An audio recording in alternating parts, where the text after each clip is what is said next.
कैसे है पहले तो ये बताइए। बढ़िया है। मैं कहाँ चला गया था? मैं जोधपुर चला गया था भाई। और संडे वाले दिन जब मैं क्लास को लेने आ रहा था आपकी, उस दिन थोड़ी सी दुर्घटना हो गई थी। दुर्घटना यही आपके बिल्कुल क्लास के पास में ही हुई थी। कोई साहब आकर ज़बरदस्ती गाड़ी में बैठ गए थे।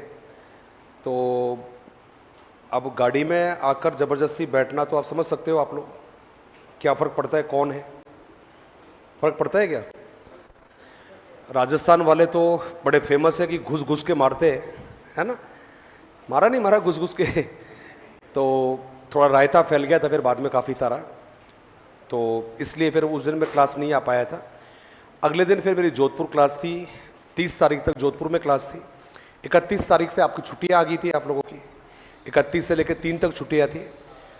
4 तक, 4 को तो आगे थे आप लोग, 3 को छुट्टी थी शायद। 4 को तो क्लास लगी थी।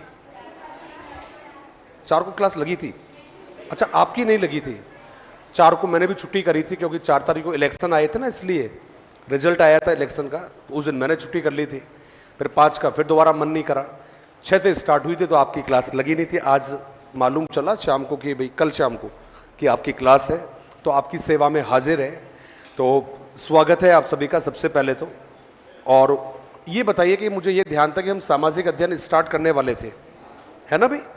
सामाजिक अध्ययन स्टार्ट करने वाले थे। सामाजिक अध्ययन की शिक्षण विधियाँ अभी स्टार्ट कर देते हैं। लेकिन छोटा सा एक प्रॉब्लम है, एक छोटी सी। और वो जो छोटी सी प्रॉब्लम है उसका क्या किया जाए ये मुझे बताइए पहले आप।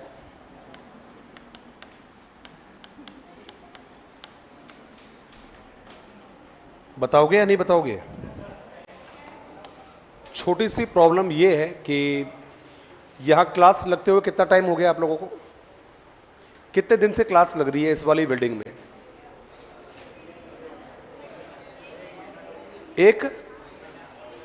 एक महीना हो गया है। अरे वाह। तो आप लोग मतलब बिल्कुल सेठ साहूकारों की तरह बैठे हो, 2 वहाँ 3 वहाँ 4 वहाँ। अब मेरे साथ प्रॉब्लम ये है कि मुझे इधर देखना पड़ता है तो उधर जाना पड़ेगा, उधर देखना पड़ेगा तो यहाँ तक आना पड़ेगा, है ना। ऐसा कर कर के तो अब तो चूंकि आज आप लोग अपने अपने ग्रह में बैठ चुके हो, विराज चुके हो, तो आज तो मैं आपके ग्रह की जो दशा है उसको ख़राब नहीं करूँगा। लेकिन कल से आपको ठीक लगे तो थोड़ा आगे आगे आकर बैठ जाना, बढ़िया लगेगा थोड़ा पढ़ाने में भी। बात ठीक है गलत है? आज डिस्टर्ब नहीं करूँगा, आज तो जहाँ बैठे वहीं बैठे रहो, अच्छी बात नहीं है ये। तो सामाजिक अध्ययन की जो शिक्षण विधियाँ है आपकी, और उससे पहले जब बाकी सब्जेक्ट आपने पढ़ा है तो ये काम बहुत आसान हो जाता है। ऐसा लगता है कि कुछ ज़्यादा है नहीं पढ़ने के लिए।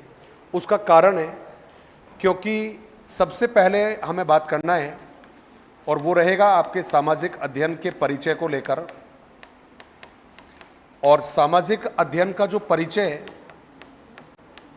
उसमें आपको केवल ये जानना है कि भाई हम सामाजिक अध्ययन किसे कहते हैं, सामाजिक अध्ययन का विकास कैसे हुआ, सामाजिक अध्ययन एज ए सब्जेक्ट कैसे आया, और सामाजिक अध्ययन में कौन कौन से विषयों को शामिल किया जाता है, ये हमें पढ़ना है।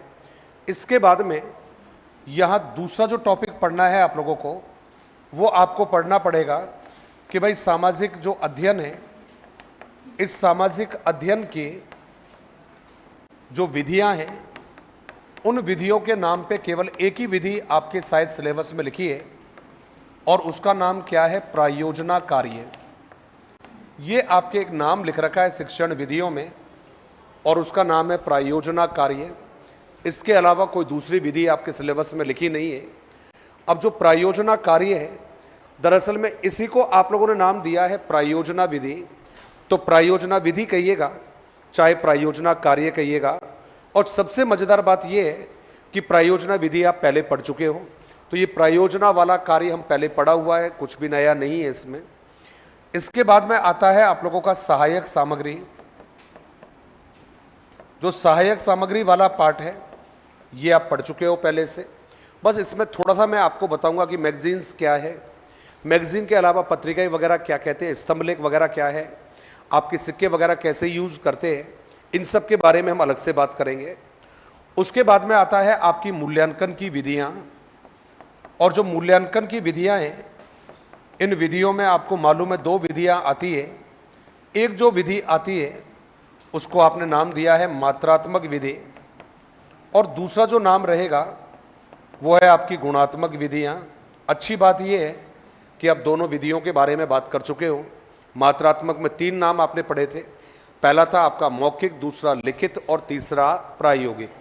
लिखित में आपने 2 विधियां पढ़ी थी, वस्तुनिष्ठ और निबंधात्मक। ये आपका जवाब यहाँ बनता है। उसके बाद में ढेर सारी विधियां आती है आपकी गुणात्मक के अंतर्गत। फिर हमारा जो अगला जवाब है, उस अगले जवाब में हमें एक और नाम पढ़ना है, और वो रहेगा आपका निदान और उपचार। तो भाई देखिएगा, ये आपके नाम हैं जो आपके सिलेबस में है। अब इसमें से मैक्सिमम वो बातें हैं जो आपको मालूम है, जानते हो, नाम सुनते ही आपको लगा कि यार हाँ, इनमें ये चीज़ तो पढ़ी है, ये चीज़ नहीं पढ़ी मैंने। अब उसमें सबसे पहला जो नाम है, ये नाम रहेगा कि भाई आपका जो सामाजिक अध्ययन है, इसका परिचय क्या कहता है, क्या पढ़ना है हमें सामाजिक अध्ययन में। तो देखिए, सामाजिक अध्ययन का जो परिचय है, इसमें अमूमन 1 से 2 प्रश्न केवल एक ही जगह से बनते हैं, और वो एक जगह कौन सी है, सामाजिक अध्ययन का परिचय। एवरेज एक तो आता ही आता है, कई बार यहाँ से 2 प्रश्न बनते हैं। अब वो 2 प्रश्न आप कैसे ठीक करोगे, कैसे आप उनको समझोगे, तो भाई इसको समझने का एक तरीका रहेगा, और सबसे पहला जो हेडिंग भी रहेगा वो हमारा यही है, सामाजिक अध्ययन का परिचय, जिसको हम ये भी कह सकते हैं कि सामाजिक अध्ययन का विकास, ऐसा हम लोग जवाब दे सकते हैं। अब जब आपने जवाब दिया सामाजिक अध्ययन का विकास करके जब आप लोग पढ़ोगे, तो इसमें ये जानना जरूरी है कि ये विषय आया कहाँ से है। तो भाई देखिएगा, अमेरिका और ब्रिटेन 2 नाम ऐसे देशों के हैं जिनके साथ में सामाजिक अध्ययन का संबंध माना जाता है। अब वो संबंध कैसे और क्या माना जाएगा, तो आपको सबसे पहले ध्यान रखना है कि यदि केवल सामाजिक अध्ययन शब्द की बात करोगे कि ये सामाजिक अध्ययन जो शब्द है ये कहाँ से आया, तो उसमें आपको याद रखना पड़ेगा कि इस शब्द का प्रयोग सबसे पहले जिस देश में देखा गया वो देश बनता है ब्रिटेन। इसका मतलब है सामाजिक अध्ययन शब्द का प्रचलन कहाँ से माना जाता है, तो जवाब रहेगा ब्रिटेन से माना जाता है। लेकिन ये ब्रिटेन में केवल शब्द था, ये वहाँ इसको सब्जेक्ट के रूप में पढ़ाना स्टार्ट नहीं किया गया। अमेरिका में एक विद्वान थे जिनका नाम आप सब जानते हो, वो विद्वान थे जॉन डीवी। क्या नाम था? जॉन डीवी उनका नाम था। और जॉन डीवी ने कहा कि भाई यदि हम बच्चों को वाकई व्यापक ज्ञान देना चाहते हैं तो हमें सभी सामाजिक विषयों को जोड़कर, उन सभी सामाजिक विषयों को संगठित करके हमें बच्चों को सिखाना पड़ेगा, तब जाकर बच्चे सीख सकते हैं। इसलिए जॉन डीवी के इसी विचार से अमेरिका में सामाजिक अध्ययन का विकास माना जाता है। तो 2 शब्द अपने को ध्यान रखने हैं। सामाजिक अध्ययन शब्द का प्रयोग पूछोगे तो आपका जवाब रहेगा ब्रिटेन रहेगा। और यदि जवाब पूछा जाएगा कि जो सामाजिक अध्ययन शब्द है उसके विकास का श्रेय कौन से व्यक्ति के कथनों को दिया जाता है, तो जवाब रहेगा जॉन डीवी। और जॉन डीवी ने क्या कहा कि सामाजिक अध्ययन के माध्यम से ही हम बच्चों को व्यापक ज्ञान प्रदान कर सकते हैं, इसलिए सभी सामाजिक विषयों का समन्वित ज्ञान बच्चों को देना जरूरी है। अब 2 बातें हुई है, शब्द आया ब्रिटेन से, सब्जेक्ट को विकसित करने का श्रेय जॉन डीवी और अमेरिका को दिया जाता है। अब तीसरी सबसे महत्वपूर्ण बात, अमेरिका ही वो देश है जहां पर सबसे पहले सामाजिक अध्ययन को एक विषय के रूप में पढ़ाना प्रारंभ किया, और ये समय बनता है आपका 1892 के आसपास, 1892 के आसपास। तो तीसरा महत्वपूर्ण जवाब है कि सामाजिक अध्ययन को एक विषय के रूप में सबसे पहले कहाँ से पढ़ाना प्रारंभ किया, तो आपका जवाब रहेगा अमेरिका से। और अमेरिका में जब इस विषय को पढ़ाया गया तब इसके प्रारंभ में केवल 3 ही विषय इसमें शामिल थे, और वो 3 विषय कौन कौन से थे, तो पहले का नाम था मैं बताऊंगा, दूसरे का नाम आप बताओगे, और तीसरे का नाम हम सब मिलकर बताएंगे। तो पहले का नाम था नाम, दूसरे का नाम क्या था? नाम, और तीसरे का नाम नाम। अरे वाह, बड़े चालाक हो गए आप लोग तो। पहले का नाम था इतिहास, पहला विषय जो शामिल था उसका नाम क्या था? इतिहास था। और दूसरे का नाम आप बताओगे? तीसरे को हम मिलकर बताएंगे। सामाजिक अध्ययन के अंतर्गत प्रारंभ में केवल 3 ही विषय शामिल थे।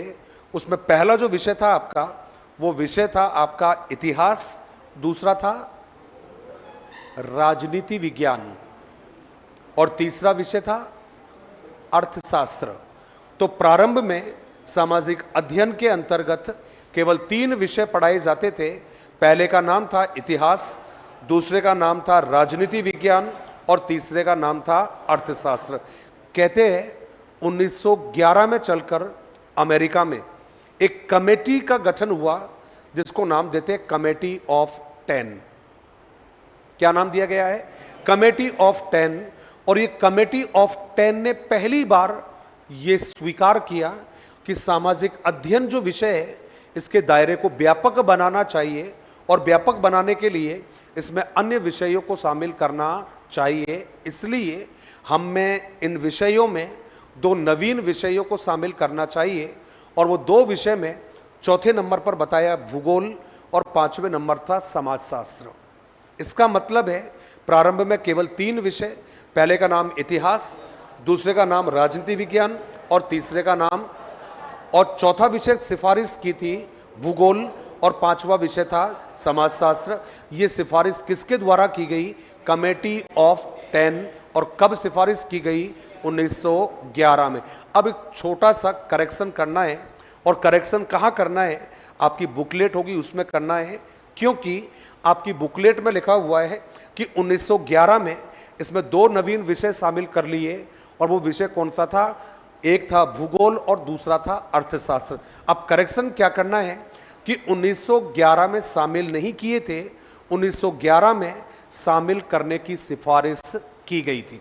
उसके बाद में समय थोड़ा आगे बढ़ा और आगे बढ़कर वर्ष आ जाता है 1916।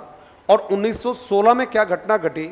ये घटना घटती है कि अमेरिका में सबसे पहले सामाजिक अध्ययन को एक अनिवार्य विषय के रूप में घोषित कर दिया कि हर बच्चे को अमेरिका में इस विषय को पढ़ना जरूरी है। यही कारण है आपकी परीक्षा में पहला प्रश्न जो सबसे ज्यादा बार पूछा गया है कि सामाजिक अध्ययन को अनिवार्य विषय के रूप में सर्वप्रथम कौन से देश में पढ़ाना प्रारंभ किया? तो जवाब क्या रहेगा? अमेरिका में। और कब से? तो जवाब रहेगा 1916 से। ये बातें आपकी स्टार्टिंग के परिचय की थी, मैं रिपीट करूंगा एक बार ताकि जहन में आपके आनी चाहिए। और याद रखना, सुनी हुई बातों को जल्दी से भूलते नहीं हैं, यदि बशर्ते हमने ईमानदारी से सुन लिया हो। और यदि हम लोगों ने ध्यान से नहीं सुना तो यकीन मानना फिर पढ़ने में बहुत दिक्कतें आती है। यही कारण है कि जब आप सुन रहे हो तब आपको कंप्लीटली सुनना है, आपको आपस में बात नहीं करनी है। क्योंकि जब हम सुनते नहीं हैं, कई बार ऐसा होता है कि मैं नहीं सुन रहा हूँ तो मेरे नहीं सुनने का दुष्प्रभाव आपके ऊपर भी पड़ जाता है। यही कारण है कि अभिमन्यु की मौत का जिम्मेदार मैं कभी भी अभिमन्यु को नहीं मानता, मैं उसकी मम्मी और उसके पापा को मानता हूँ। मैं क्या पूरा इतिहास मानता है, पूरे पढ़े लिखे लोग मानते हैं। थोड़ा सा भी दिमाग यूज करते हैं तो सबको पता है कि अभिमन्यु की मृत्यु के लिए कौरव जिम्मेदार नहीं थे, जिम्मेदार थे तो उसके माता और पिता थे। क्या ख्याल है आप लोगों का? मानता हूँ कि रात में कहानी सुना रहा होगा अर्जुन, मानता हूँ इस बात को, मानता हूँ भैया दोनों हो सकता है। जब कहानी सुना रहे होंगे, रात का समय रहता है, बड़ा रोमांटिक समय रहता है। राजा ओए ये क्या हो गया? ये क्या हुआ अचानक? ये कहाँ से आवाज आ गई है? ये ओए कहाँ से आ गया भाई? राजा महाराजा भी रोमांटिक हुआ करते थे, रोमांस वगैरह करते थे वो, उनका रोमांस जरूरी। अरे रुको यार, क्या यार, अरे क्या खाकर आए हो? तुरंत ही स्टार्ट हो जाते हो छोटी सी बात पर यार। हम लोग कोई लेवल की बात कर रहे हैं, आप ओए हुई इसमें रह गए यार, ये क्या बात हुई है? हम फिलोसफिकल बात कर रहे हैं अभी, जो अमूमन आप लोगों ने नहीं पढ़ी आज तक, नहीं किसी ने बताया ये बात। क्योंकि बताएगा तो वही ना जो उस लेवल का सोचेगा, जो और जो उस लेवल का सोचेगा नहीं तो कहाँ से दिमाग में आएगी? कोई किताब की बात थोड़ी बता रहा हूँ मैं। ये हो सकता है बड़े प्यार मोहब्बत के टाइम में बैठे होंगे, कंडीशन 2 ही हो सकती है और ये बिल्कुल फैक्ट है। ये बात ये मैं बोल रहा हूँ, मैं समझ कर बोल रहा हूँ, ये पक्का ऐसा ही हुआ होगा। हो सकता है जब अर्जुन कहानी सुना रहा होगा, कौन सी वाली? जवाब है चक्रव्यूह की कहानी।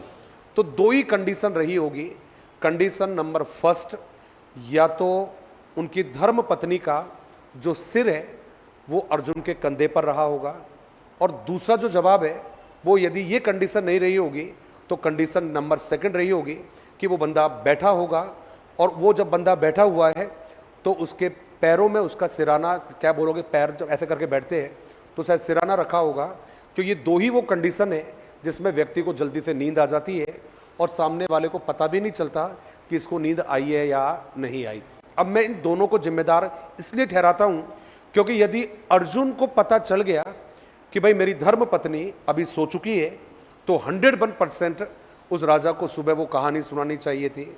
और यदि उनकी धर्म पत्नी को पता है कि मेरी नींद लग चुकी है और वो थोड़ी सी भी जागरूक होती तो वो सुबह दोबारा पूछती कि राजन, उस समय मेरी नींद लग गई थी, आप उस कहानी को दोबारा से मुझे सिखाइए। तो दोस्त, वो जो कहानी थी, वो जो ज्ञान था, वो आधा ही सुना था और उस आधे ज्ञान का ही प्रयोग अभिमन्यु कर पाया था।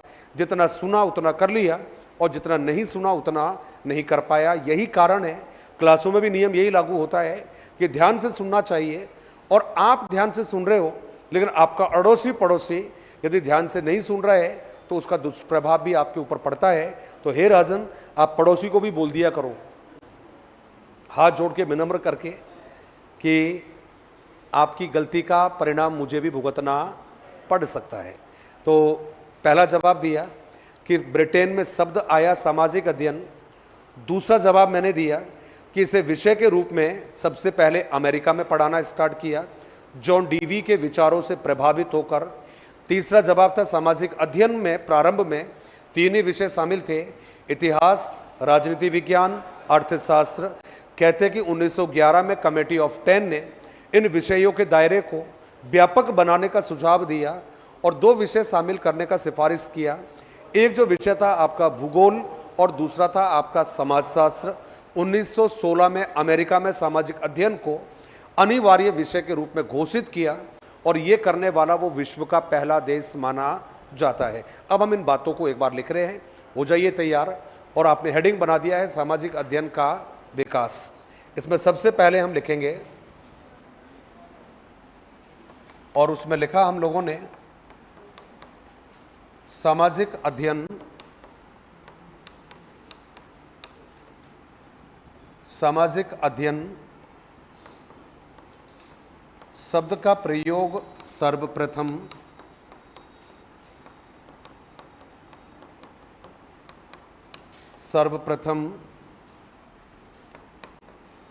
ब्रिटेन में हुआ। ब्रिटेन में हुआ, लेकिन विषय के रूप में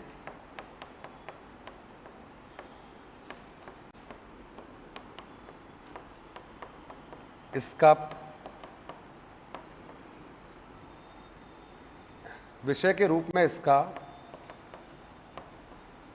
प्रयोग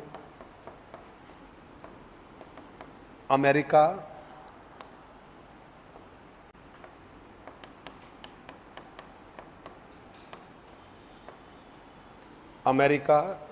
से हुआ।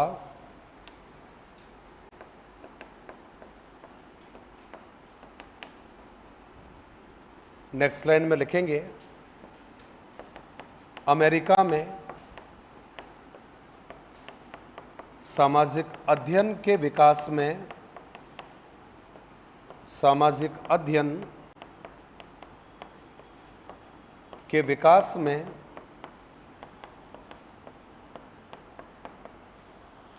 अमेरिका में सामाजिक अध्ययन के विकास में जॉन डीवी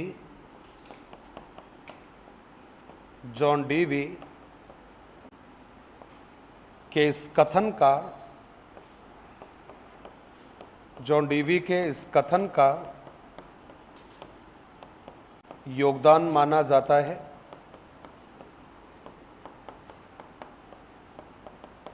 जॉन डीवी के इस कथन का योगदान माना जाता है। इन्वर्टेड कॉमा करके हम लिखेंगे और उसमें लिखा है, बालकों के समग्र विकास हेतु बालकों के समग्र विकास हेतु सामाजिक विषयों का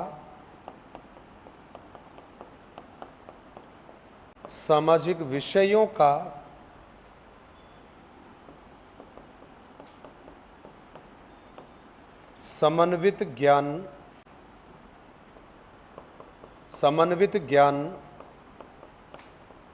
प्रदान करना चाहिए।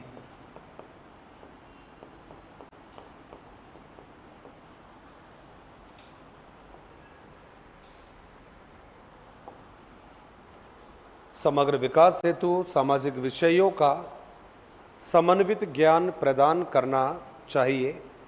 ये जो स्टेटमेंट है ये जॉन डीवी ने दिया है। जॉन डीवी फेमस व्यक्ति, आप सब जानते हो, अमेरिका के बड़े फेमस ये दार्शनिक माने जाते हैं, जिन्होंने प्रयोजनवादी जो विचारधारा है वो हमें दी है।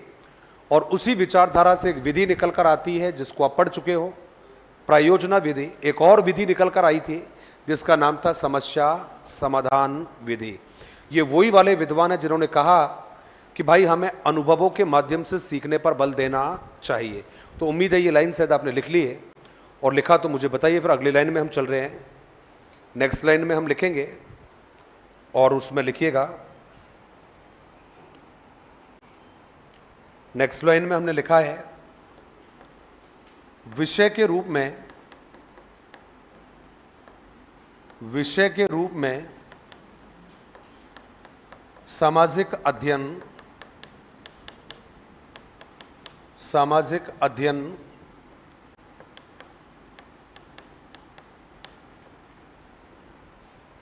का शिक्षण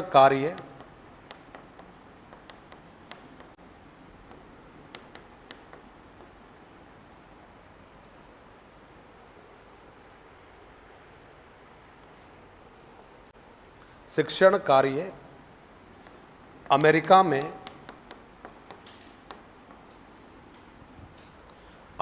में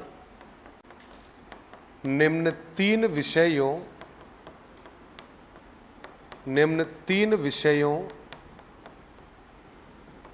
से प्रारंभ हुआ।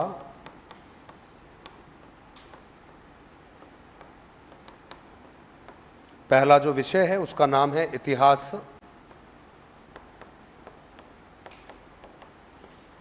पहला विषय है इतिहास। दूसरा जो विषय है इसको हमने नाम दिया है राजनीति विज्ञान।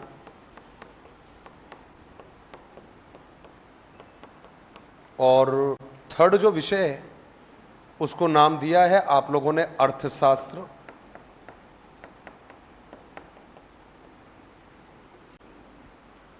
चूंकि आगे जगह भी नहीं मिलेगी, मौका भी नहीं मिलेगा, तो मैं यहीं पर आपको छोटा सा एक याद दिला देता हूं घटना। प्रारंभ में ये जो राजनीति विज्ञान है इसके लिए एक शब्द प्रयोग होता था और वो शब्द था नागरिक शास्त्र। मैं रिपीट कर रहा हूँ, जिसको आप सिविक्स कहते हैं। तो पहले 3 नाम गिनाए जाते थे। पहला है इतिहास, दूसरा है नागरिक शास्त्र और तीसरे का नाम था अर्थशास्त्र।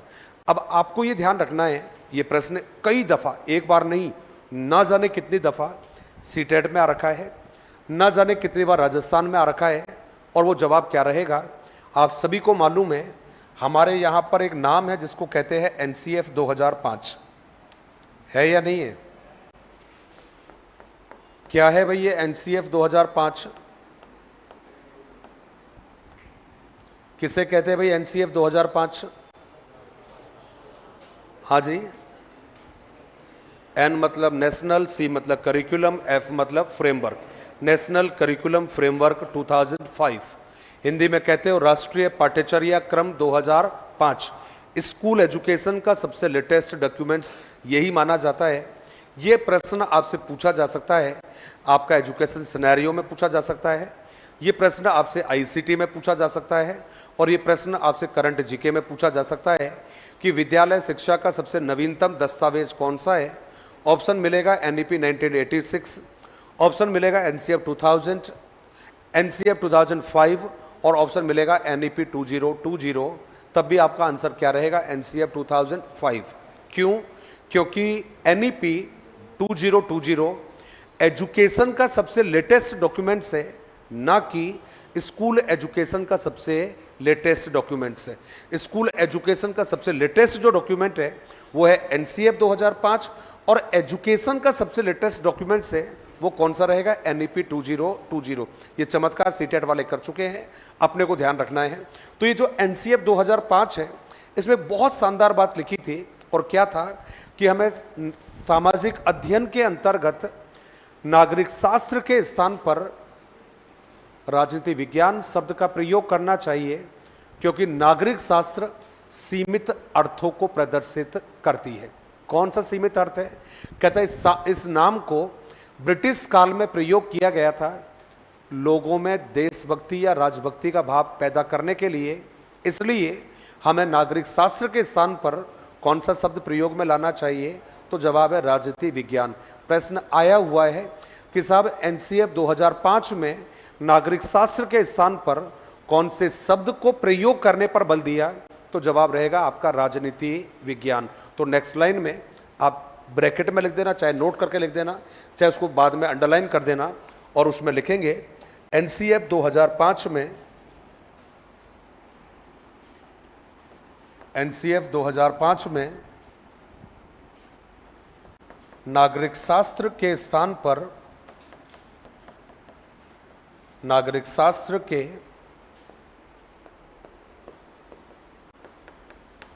स्थान पर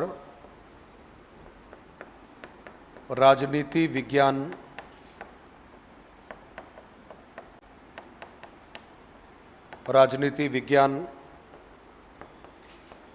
शब्द के प्रयोग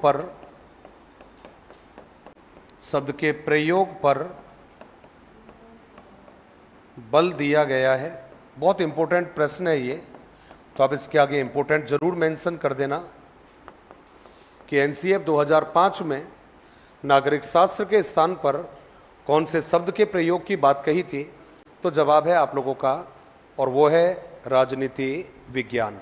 शायद लिख लिया होगा आप लोगों ने ये। आज मेरे ख्याल से डेट कितनी है? आज 10 है, और लगभग एक वीक के अंदर देश में बहुत सारी चीज़ें बदली है, बहुत सारी उम्मीदों ने जन्म लिया है। हो सकता है कईयों की उम्मीदें धूमिल भी हुई होगी, लेकिन विद्यार्थी हित में बात करूं तो बहुत सारी नवीन जो उम्मीदें हैं उन्होंने जन्म लिया है, और उन उम्मीदों में एक सबसे बड़ी उम्मीद ये है कि यदि बाकी नौकरी लगना चाहते हो तो अभी से कमर कस लीजिएगा कि आपको इन 3-4 सालों में, जो 3-4 साल आपके मतलब के नहीं है, आपका तो केवल एक ही साल मतलब का है। एक साल मतलब का है कि भाई जो भी आपकी इस साल में वैकेंसियाँ आएगी आपको तो उनमें सिलेक्शन लेना है, आपको आगामी 2 या 3 या 4 साल से कोई लेना देना नहीं होना चाहिए। तो इन 3-4 सालों में इतनी वैकेंसियाँ आने वाली है कि आपका दिमाग खराब हो जाएगा कि मैं कौन सी परीक्षा को दूँ और कौन सी परीक्षा को नहीं दूँ। और सबसे बड़ी मज़ेदार बात यह है कि ये हालात राज्य में भी बनने वाले हैं और ये हालात सेंटर में भी बनने वाले हैं, क्योंकि इन चुनावों में आप जैसे टैलेंटेड लोगों का कहूँगा, मैं विद्वान लोगों का कहूँगा, ये साबित कर दिया कि साहब अब हमें कोई भी गवर्नमेंट बने, किसी की भी गवर्नमेंट बने, हमें वो गवर्नमेंट चाहिए जो कोई भी निर्णय लेने से पहले कम से कम एक बार सोच सके। और यही हालात है अब दोनों तरफ से प्रधानमंत्री की जो सीट होती है, प्रधानमंत्री की बात नहीं कर रहा हूँ, मेरे शब्दों पर जाना पहले, मैंने प्रधानमंत्री की सीट की बात कर रहा हूँ कि जो सीट होगी उस सीट के दोनों पैरों को लोग खींचने का प्रयास करेंगे, और उस खींचतान से बचने के लिए अब सबसे पहला जो काम होगा वो ये कि इन 5 सालों में रोजगार भरपार आने वाला है। इसलिए किसी भी कारण से यदि अभी तक पढ़ाई स्टार्ट नहीं की है, कम पढ़ाई की है, एवरेज पढ़ाई की है, कोई दिक्कत नहीं है, कुछ नहीं बिगड़ा अभी तक।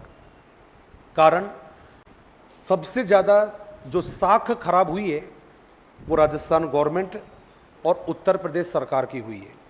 सबसे किरकिरी यदि किसी की हुई है तो इन दोनों सरकारों की हुई है।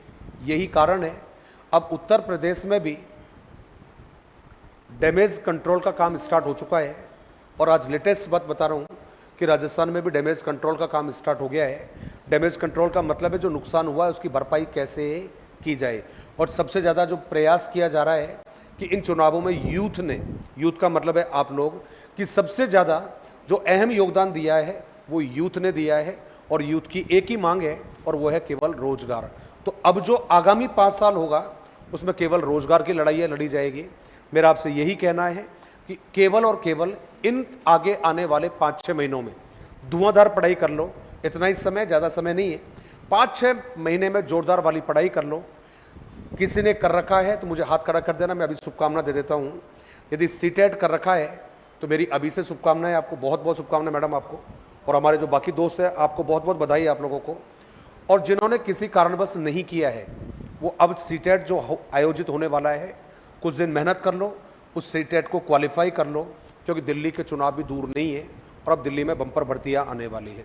दिल्ली की भर्तियों का मतलब है 3 भर्तियों की बात कर रहा हूँ। पहला DSSB, दूसरा NVS और तीसरा KVS। बुरा मत मानना, बुरा मत मानना, और तीसरी बार कह रहा हूँ बुरा मत मानना। राजस्थान की 30 साल की नौकरी और दिल्ली की नौकरी 12 साल की एक ही बात है। यहाँ 30 साल नौकरी कर लेना, वहाँ मात्र 12 साल नौकरी कर लेना, बात बराबर ही है। उसका कारण है क्योंकि वहाँ पर यदि 3rd ग्रेड के टीचर भी बनोगे तो स्टार्टिंग में सैलरी 50,000 के लगभग बनती है भाई, स्टार्टिंग में ही। और यहाँ 25,000 और कुछ में आपको समेट देंगे 2 सालों तक। और जब वहाँ 2 साल पूरी करोगे तो वहाँ सैलरी पहुँचती है 70,000 80,000 के लगभग। इसका मतलब मार्जिन दिख रहा है कितना बड़ा है। इसलिए मेहनत करो जोरदार वाली, जहाँ पर भी वैकेंसी निकले आपको अप्लाई करना है। और अब लापरवाही के दिन मेरे हिसाब से तो जा चुके हैं, बाकी तो आप समझदार हो, क्योंकि अब नौकरी नहीं लगेंगे तो कब लगेंगे, और अब नहीं पढ़ेंगे तो फिर कब पढ़ेंगे। इसलिए सीटेट पर विशेष जोर देना है। सीटेट को पास करने में किसी को कोई दिक्कत आ जाए, कुछ नहीं पता कि पढ़ना क्या है, मुझे बता देना। बहुत सारी चीज़ें बड़ी कॉमन होती है, उनको हम खड़े खड़े उंगलियों पर गिना दूंगा, ये चीज़ पढ़ लेना। सीटेट पास करना पढ़ाई से पास नहीं होता, टेक्निक से पास होता है, रणनीति से पास होता है। वो मैं तरीका आपको बता दूंगा। कैसी बातें कर रहे हो इस क्लास में, मतलब बताकर मेरे पेट पे लात मरवा दो कि गुरुजी कोर्स तो पूरा नहीं कर रहे, सीटेट कैसे पास करें इस पर डिस्कशन कर रहे हैं। कमाल की बात कर रहे हो। माना कि आप तो चालाक हो, माना कि आप चालाक हो, लेकिन इतने नासमझ तो हम भी नहीं है ना भाई, इतना समझ तो है ना यार, ऐसे थोड़ी होता है। तो आइए नेक्स्ट लाइन में आइए और उसमें लिखेंगे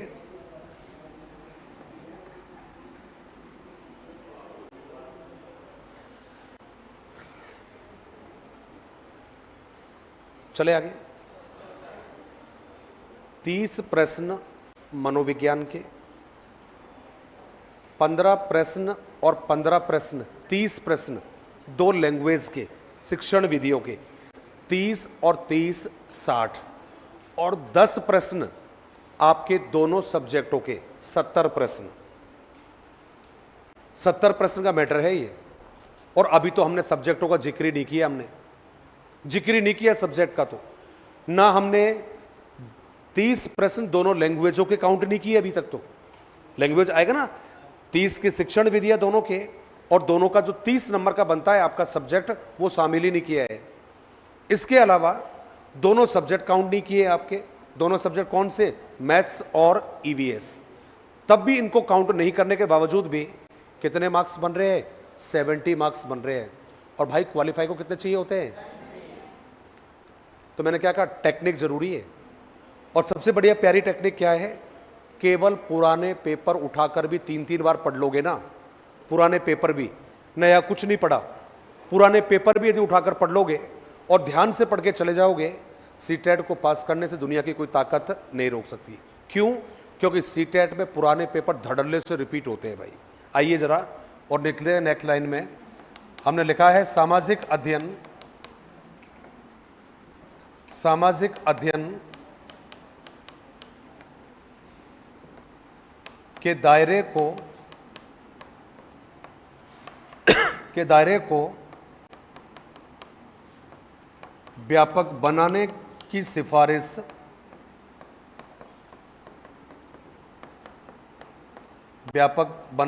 सिफारिश कमेटी ऑफ 10 के द्वारा कमेटी ऑफ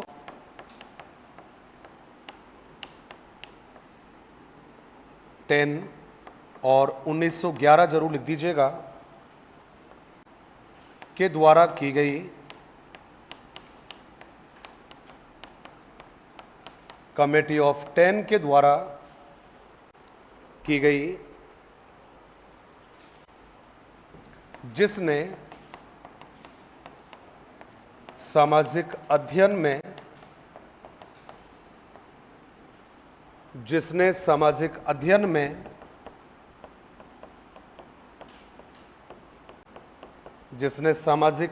में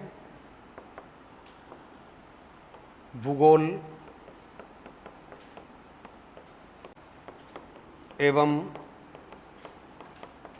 समाजशास्त्र विषय को शामिल करने की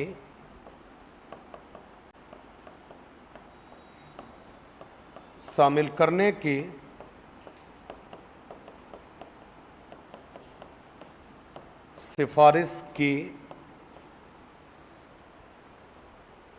शामिल नहीं हुए हैं, केवल क्या हुई है, सिफारिश हुई है। नोट्स में टैग चेंज थोड़ा सा उसमें करेक्शन कर देना।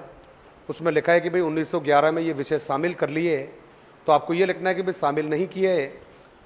और जवाब है कि please sir ji MCQ questions करवाया करो या हमें सीट उपलब्ध कराया करो। गुरुजी आपका कोर्स कितने दिनों में पूर्ण होगा? वेरी गुड, बहुत अच्छा प्रश्न है ये तो BL चौधरी साहब यार, आज तो एक ही क्लास हुई है, पहली क्लास हुई है ये तो। बाकी आप मुझे तारीख बता दो यार, मैं उससे एक दिन पहले पूरा करवा दूंगा इसको। बाकी इस वीक से ज़्यादा क्लास लेने का तो मेरा मानस भी नहीं है वैसे भी। और रही बात MCQ की, तो भाई MCQ क्वेश्चंस तो आजकल आपको मालूम है बंद करा रखा है। इसके लिए बुकलेट आपको जो भी है इंस्टीट्यूट रिवीजन के लिए करवाता है, वो शायद सर ने कोई वीडियो बनाया था, उसे बताया भी होगा आप लोगों को कि रिवीजन का फॉर्मेट अब चेंज हुआ है, तो शायद बताया था आप लोगों को वीडियो में। तो जो फॉर्मेट है उस पर विश्वास करो, उसी के अकॉर्डिंग आपका हर सब्जेक्ट का जो रिवीजन का जो काम है वो वैसे होगा जैसा शायद यकीन मानना हिंदुस्तान में किसी भी इंस्टीट्यूट में किसी भी लेवल पर नहीं हुआ है। मैं रिपीट कर रहा हूँ, हिंदुस्तान में किसी भी इंस्टीट्यूट में किसी भी लेवल पर नहीं हुआ है। उस लेवल पर आपका रिवीजन का काम होगा जैसा आपको सर ने बताया होगा। इसलिए ये MCQ देना, लेना, सीट देना, ये सब पुराने ज़माने की बात हो गई है।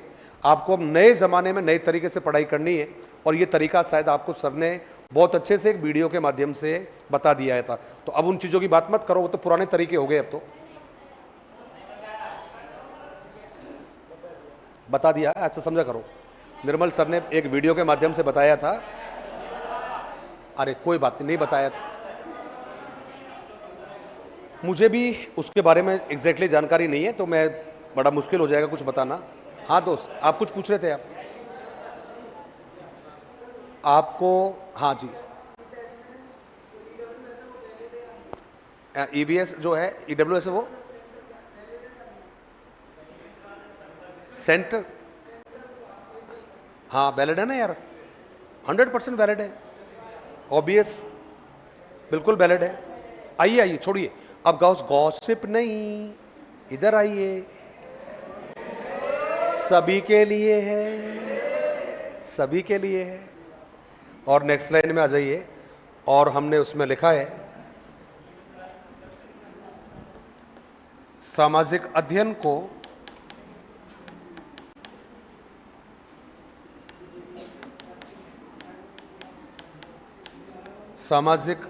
को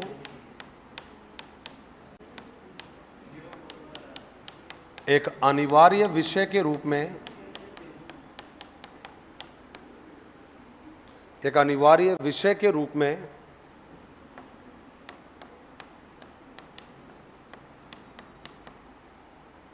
सर्वप्रथम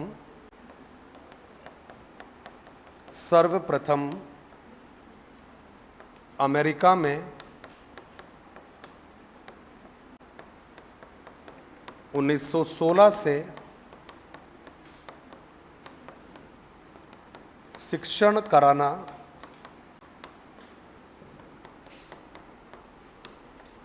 कराना प्रारंभ किया। तो पहला देश अमेरिका बना है, जहां पर सामाजिक अध्ययन को एक अनिवार्य विषय के रूप में पढ़ाना प्रारंभ कर दिया है। तो 4 ही तो प्रश्न बने। शब्द का प्रयोग ब्रिटेन में, सब्जेक्ट के रूप में सबसे पहले अमेरिका में पढ़ाना स्टार्ट किया। प्रारंभ में 3 विषय थे। पहले का नाम इतिहास, दूसरे का नाम राजनीति विज्ञान और तीसरे का नाम अर्थशास्त्र। कमेटी ऑफ 10 ने कहा भैया विषय बढ़ा दो उसमें, और 2 विषय को और जोड़ने की सिफारिश की। चौथे नंबर पर था भूगोल और 5वें नंबर पर था समाजशास्त्र। कहते अमेरिका में जॉन डीवी ने कहा था कि यदि आप व्यापक ज्ञान देना चाहते हो तो सामाजिक विषयों को समन्वित रूप से पढ़ाना स्टार्ट कर दीजिए। इसलिए उसको क्रेडिट दिया जाता है अमेरिका में कि भाई उसके प्रयास से सामाजिक अध्ययन को पढ़ाना स्टार्ट हुआ। कहते कि अमेरिका पहला देश था जहां सामाजिक अध्ययन को अनिवार्य विषय के रूप में पढ़ाना प्रारंभ किया, और समय बनता है 1916। तो नेक्स्ट लाइन में अब हमें मालूम है कि हुआ क्या है।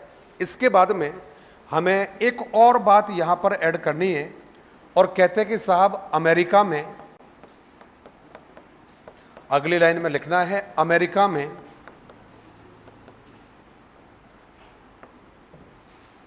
सामाजिक परिषद के द्वारा, सामाजिक पूरा लिखना चाहो तो सामाजिक राष्ट्रीय परिषद ने,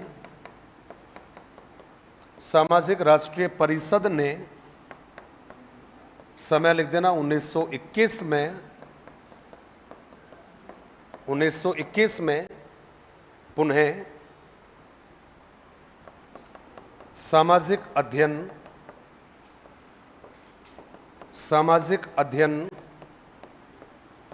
के दायरे को व्यापक बनाने का सुझाव दिया है। व्यापक बनाने का सुझाव दिया। यहां पर भी सुझाव ही चल रहे हैं, अभी तो बात मानी नहीं गई है। मैंने पहले भी एक बार आपसे कहा था, आज फिर दोबारा वही कह रहा हूं कि जितना मैं आप लोगों को जान पाया हूं, जितना मैं समझाऊं आप लोगों को, आप में से शायद 95% से भी ज़्यादा, तो 4-5% ही बच रहे होंगे, जो मुझे लगता नहीं कि हालांकि वो 4-5% है, लेकिन फिर भी 95% से ज़्यादा आप लोग वो जो शायद पहली बार तैयारी कर रहे हो, शायद, है ना। कोई हो सकता है 3-4% लोग हो सकते हैं, लेकिन वो कम है वो। तो ऐसे में आप लोगों की जो जिम्मेदारी है वो बहुत ज़्यादा बढ़ जाती है, क्योंकि आपको रिलैक्स नहीं होना है। आप ये कहकर बचाव नहीं करना अपने आप का कि नहीं यार मेरा तो पहला प्रयास है, मेरा तो पहला ही अटेम्प्ट था। यकीन मानना, ये फैक्ट है ये कि मैक्सिमम लोग पहले बार में ही सफल होते हैं।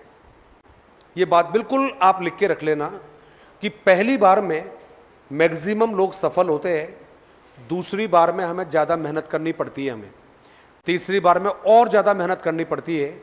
इसलिए इस बात की सच्चाई को मानकर कि पहले प्रयास में ज़्यादा लोग सेलेक्ट होते हैं, और हमें भी वही बनना है जो पहली बार में सफल होते हैं। इसलिए बाद में बहाना ना बनाना पड़े, ये कब सब्जेक्ट कमज़ोर रह गया था, रिवीजन का मौका नहीं मिला था, पढ़ाई नहीं कर पाया था, ये हो गया वो हो गया, तो लास्ट में हमें बहाना ना बनाना पड़े। इसलिए पूरी ताकत पूरी जान लगा देना, क्योंकि ताकत बचाकर भी बाद में क्या रोगे क्या भाई। तो पढ़ने से कोई बीमार नहीं होता, मैं तो हमेशा ही कहता हूँ, पढ़ने से किसी की तबीयत खराब नहीं होती, पढ़ने से कुछ भी खराब नहीं होता, पढ़ने से सब कुछ अच्छा ही अच्छा होता है, और पढ़ाई कभी बेकार नहीं जाती है। आज आप दिल से पढ़ लो, आज का पढ़ा हुआ कल सपोर्ट करेगा आपको, कल आप मज़े से पढ़ लो, परसों आपको सपोर्ट करेगा। एक पढ़ाई वो चीज़ होती है जो पढ़ने वाले को कभी धोखा नहीं देती है। तो आप समझदार हो, मैच्योर भी हो, और नौकरी के महत्व को भी जानते हो, क्योंकि टीचर भर्ती परीक्षाओं में आरएएस और आईएएस की तैयारी करने वाले लोग भी शामिल होते हैं भाई। रिपीट कर रहा हूँ, जो राजस्थान में बैठकर आरएएस की तैयारी कर रहा है, दिल्ली में बैठकर आईएएस की तैयारी कर रहा है, ये बेटे इतने चालाक होते हैं, अपनी तैयारी के दौरान ही ये बीएड और बीएसटीसी कर लेते हैं ये, और अलग से कुछ नहीं पढ़ते ये, क्योंकि पढ़ाई तो ये पहले से चल रही है, उसी तैयारी में उठकर ये पहुंच जाते परीक्षा देने के लिए। और यही कारण है, आपको ध्यान होगा, किसी आईएएस आरएएस का इंटरव्यू पढ़ा होगा तो 100% उसमें लगा होगा कि वो आईएएस होने से पहले किसी न किसी नौकरी में सेलेक्ट हो चुका है वो।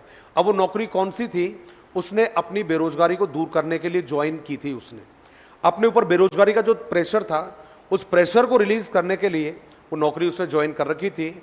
इसका मतलब है हम भले 6 घंटे पढ़कर खुश हो रहे हैं, 8 घंटे पढ़कर खुश हो रहे हैं, लेकिन हमारा जो मुकाबला है वो केवल 6 घंटे 8 घंटे वालों से नहीं है। हमारा मुकाबला उन लोगों से है जो 14 से 15 घंटे पर डे एवरेज पढ़ाई करते हैं। तो बस कभी अपने आप को देखकर ज़्यादा खुश मत हो जाना कि यार मैं तो बहुत पढ़ रहा हूँ और इस पढ़ाई में मेरा कल्याण हो जाएगा, क्योंकि पढ़ाई में कभी एक्सेस आता ही नहीं है। आगे हमने जवाब दिया कि 1916 में अमेरिका में सब्जेक्ट को लागू कर दिया अनिवार्य विषय के रूप में। अब होता क्या है कि 1921 का मामला भी हो चुका है। अब 1921 से पहले एक घटना बड़ी मजेदार हुई, और वो घटना क्या थी कि 1916 में जब सामाजिक अध्ययन को अमेरिका में अनिवार्य लागू किया और 4 साल तक जिन बच्चों ने इस विषय को पढ़ा, मतलब 1916 से लेकर 1920 के बीच में 4 साल में जिन बच्चों ने इस विषय को पढ़ा, तो अमेरिका की सरकार को लगा कि यार ये चेक करें एक बार कि जिन बच्चों ने इस विषय को 4 साल तक पढ़ा है उनके व्यवहार में कोई परिवर्तन आया भी है या नहीं आया। हम कहीं यूं ही तो नहीं बच्चों पर बोझ डाल रहे हैं इस विषय का। तो 4 साल जिन बच्चों ने इस विषय को पढ़ा उनके व्यवहार का अध्ययन किया गया, और जो रिजल्ट आए बड़े चौंकाने वाले थे, क्योंकि रिजल्टों में ये पाया कि जिन बच्चों ने इस विषय को पढ़ा है वो पहले की तुलना में ज़्यादा सामाजिक हुए हैं। उनका जो व्यवहार है वो पहले की तुलना में ज़्यादा व्यवहार सामाजिकता लेकर आया है। यही कारण है कि इस विषय का विकास 1920 से लेकर 1955 के बीच में, रिपीट कर रहा हूँ, यही कारण है कि सामाजिक अध्ययन का विकास अमेरिका में 1920 से लेकर 1955 के बीच में, इन 35 वर्षों में बहुत तेजी के साथ हुआ। यही कारण है इन 35 वर्षों को अमेरिका के इतिहास में आज भी सामाजिक अध्ययन का युग या सामाजिक अध्ययन का काल कहा जाता है। क्यों कहा गया? क्योंकि इन 35 वर्षों में अमेरिका में सामाजिक अध्ययन का विस्तार बहुत तेजी से हुआ। कौन से 35 वर्ष? 1920 से लेकर कहाँ तक? 1955 के बीच में। तो इन वर्षों में इस विषय का विकास तेजी से हुआ, इसलिए इस अवधि को अमेरिका में नाम दे दिया गया सामाजिक अध्ययन का युग या सामाजिक अध्ययन का काल। तो नेक्स्ट लाइन में आप लिखेंगे और उसमें लिखेंगे अमेरिका में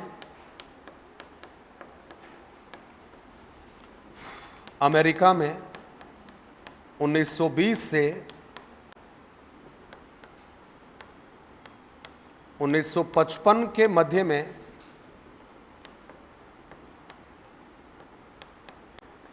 सामाजिक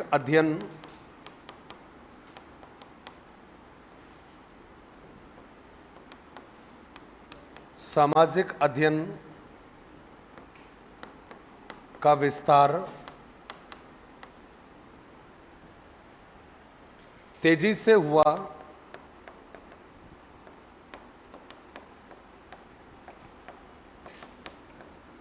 इसलिए इस अवधि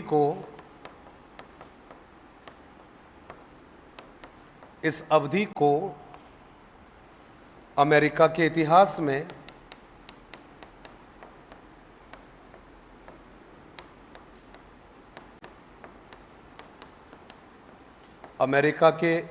में सामाजिक अध्ययन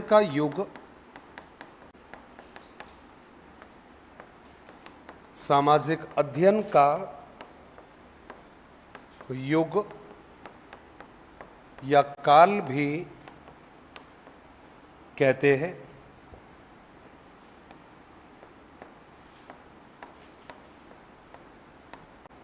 ये बड़ी महत्वपूर्ण बात है ये, और इम्पोर्टेंट भी है, नो डाउट।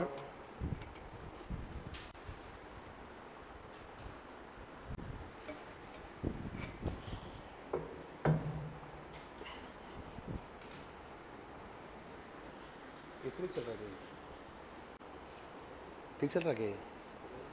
हवा कहाँ जा रही है इसकी यार?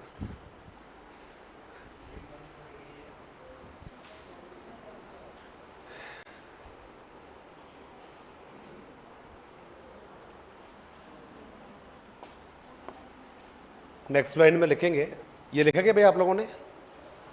जो लिख रहे हो वो अभी याद है या नहीं है आपको? कॉपी में नहीं देखना, नीचे की तरफ, गर्दन नीचे नहीं देखनी चाहिए। सभी की गर्दन सामने होनी चाहिए। यदि आपसे पूछा जाए, और पहला प्रश्न है कि अमेरिका में राष्ट्रीय परिषद का गठन कब हुआ? 1921। यदि पूछा जाए कि अमेरिका में सामाजिक अध्ययन को अनिवार्य विषय के रूप में कब लागू किया? 1916।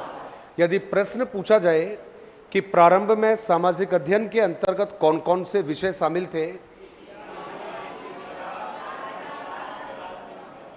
Very good.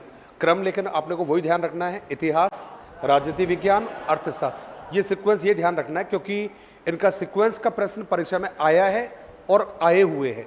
अगला प्रश्न है, सामाजिक अध्ययन विषयों के अंतर्गत भूगोल एवं समाजशास्त्र विषयों को सम्मिलित करने की सिफारिश कब एवं किसके द्वारा की गई?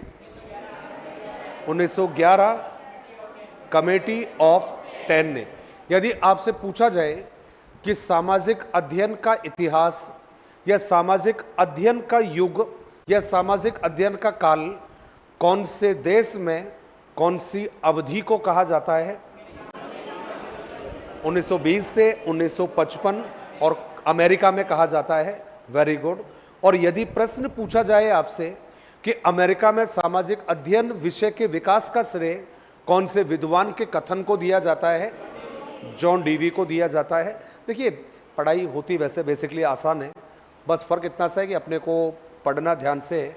मेरा हमेशा ये मानना है कि हमें केवल तब तक पढ़ना चाहिए, ओ दादा वो क्लास की बात नहीं कर रहा हूँ, क्लास में तो 8 बजे तक पढ़ना है, मैं घर की बात कर रहा हूँ।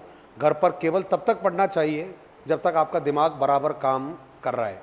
आपको लगता है कि दिमाग काम करना बंद कर रहा है, कम कर रहा है, मंदिम कर रहा है, धीमा कर रहा है, अपनी सीट को छोड़कर खड़े हो जाइए और जो अच्छा लगता है वो काम कर लीजिए, और पहले की तुलना में बेटर फील करते हो उसी समय पर दोबारा पढ़ने बैठ जाइए। नेक्स्ट लाइन में हम लिख रहे हैं, और उसमें लिखा आप लोगों ने, अमेरिका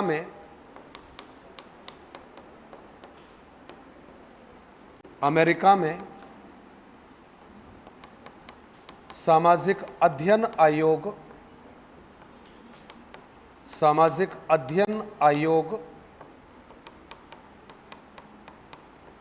वर्ष लिखेंगे 1934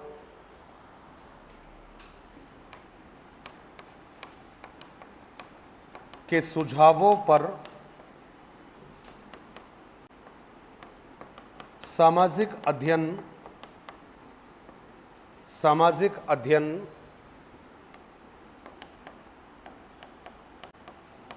विषय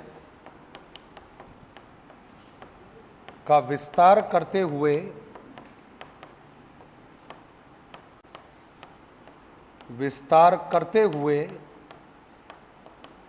इसमें भूगोल एवं समाजशास्त्र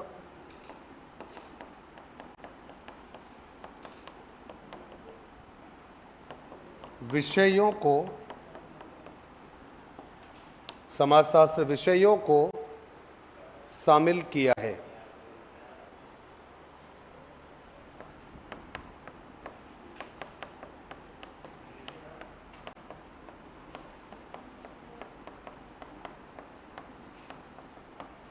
ये आपका जवाब हुआ है।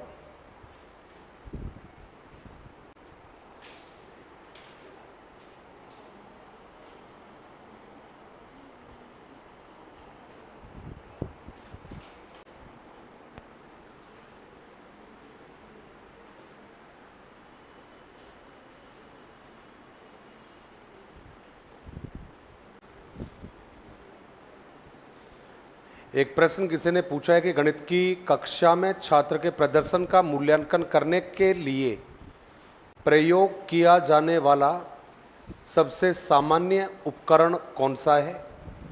पहला है रेटिंग स्केल, दूसरा है परीक्षण, तीसरा है उपाख्यानात्मक अभिलेख, और चौथा दे रखा है उपयुक्त में से एक से अधिक।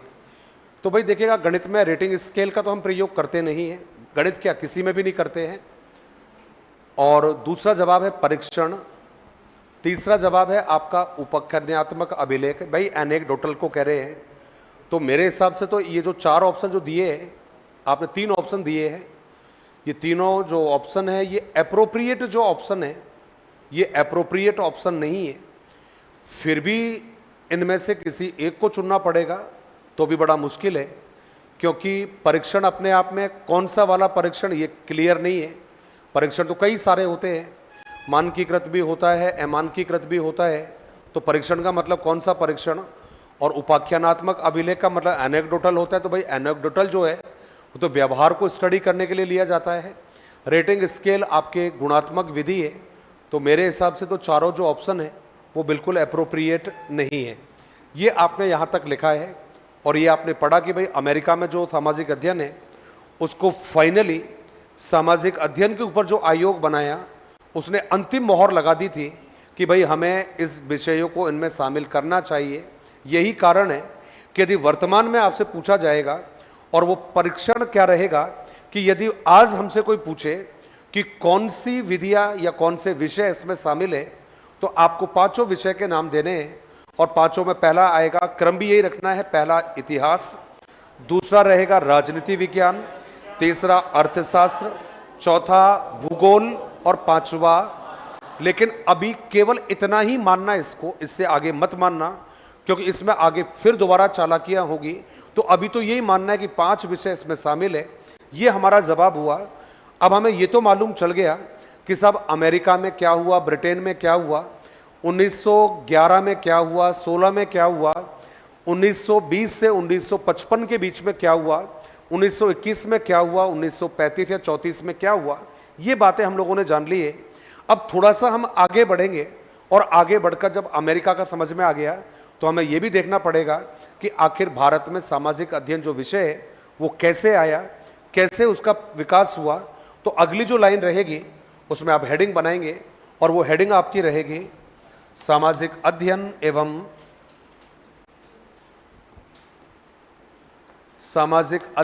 एवं भारत, सामाजिक अध्ययन।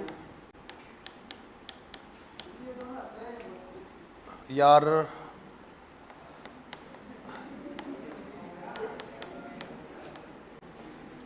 कौन सा हंस रहा है भाई? अरे क्यों हंस रहे हो भाई दोनों? हैं?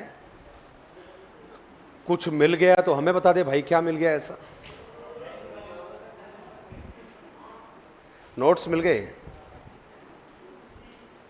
अरे वाह,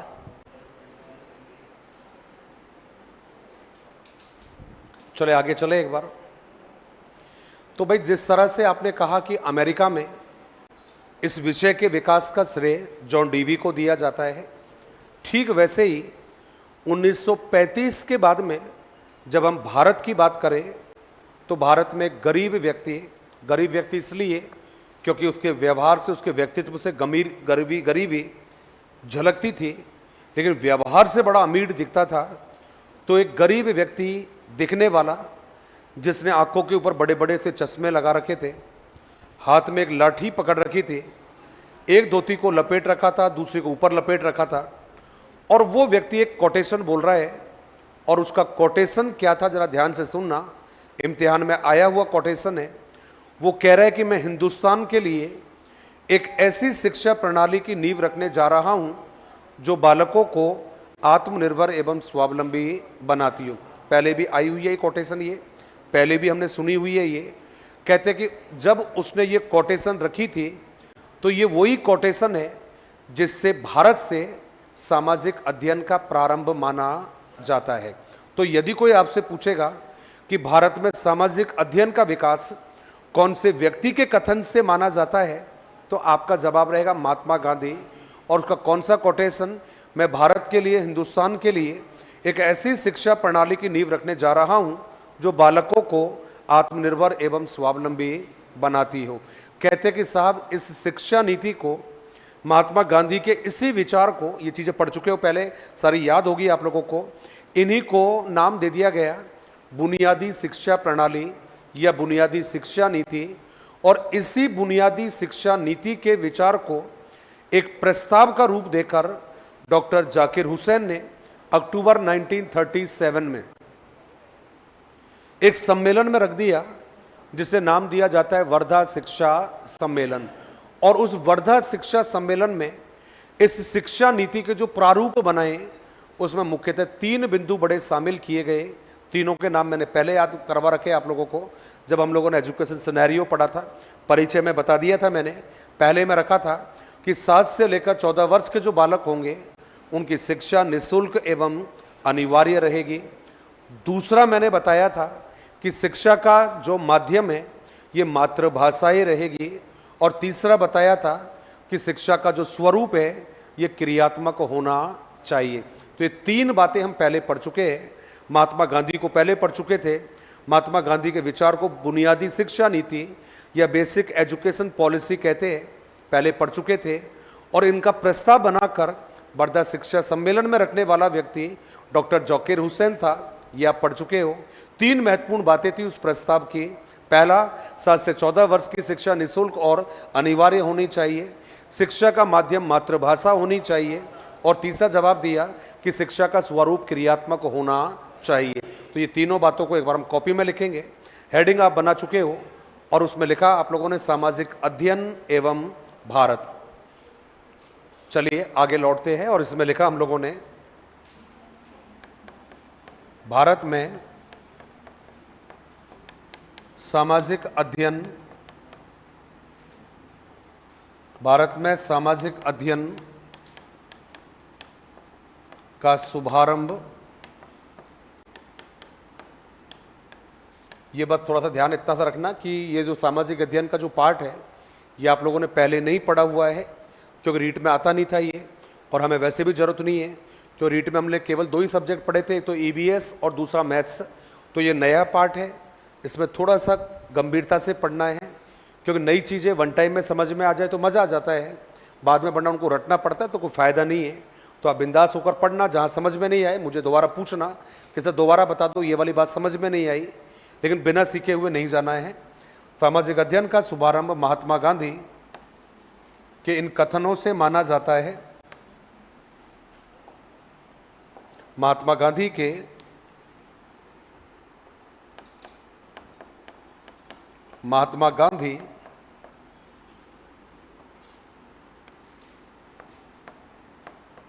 के इस कथन से माना जाता है, इस कथन से माना जाता है और वो कथन क्या था कि मैं हिंदुस्तान के लिए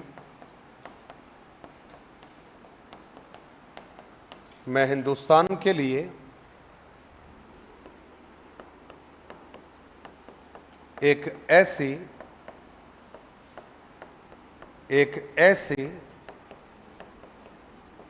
शिक्षा प्रणाली की नींव रखने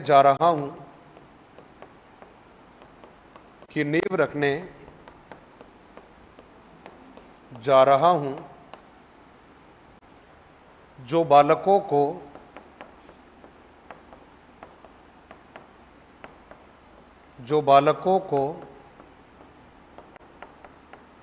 आत्मनिर्भर एवं स्वावलंबी बनाती हो।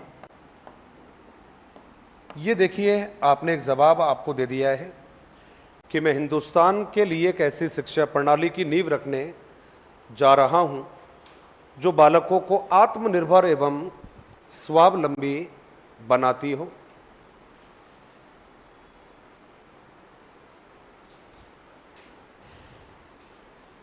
शायद लिख लिया आप लोगों ने ये।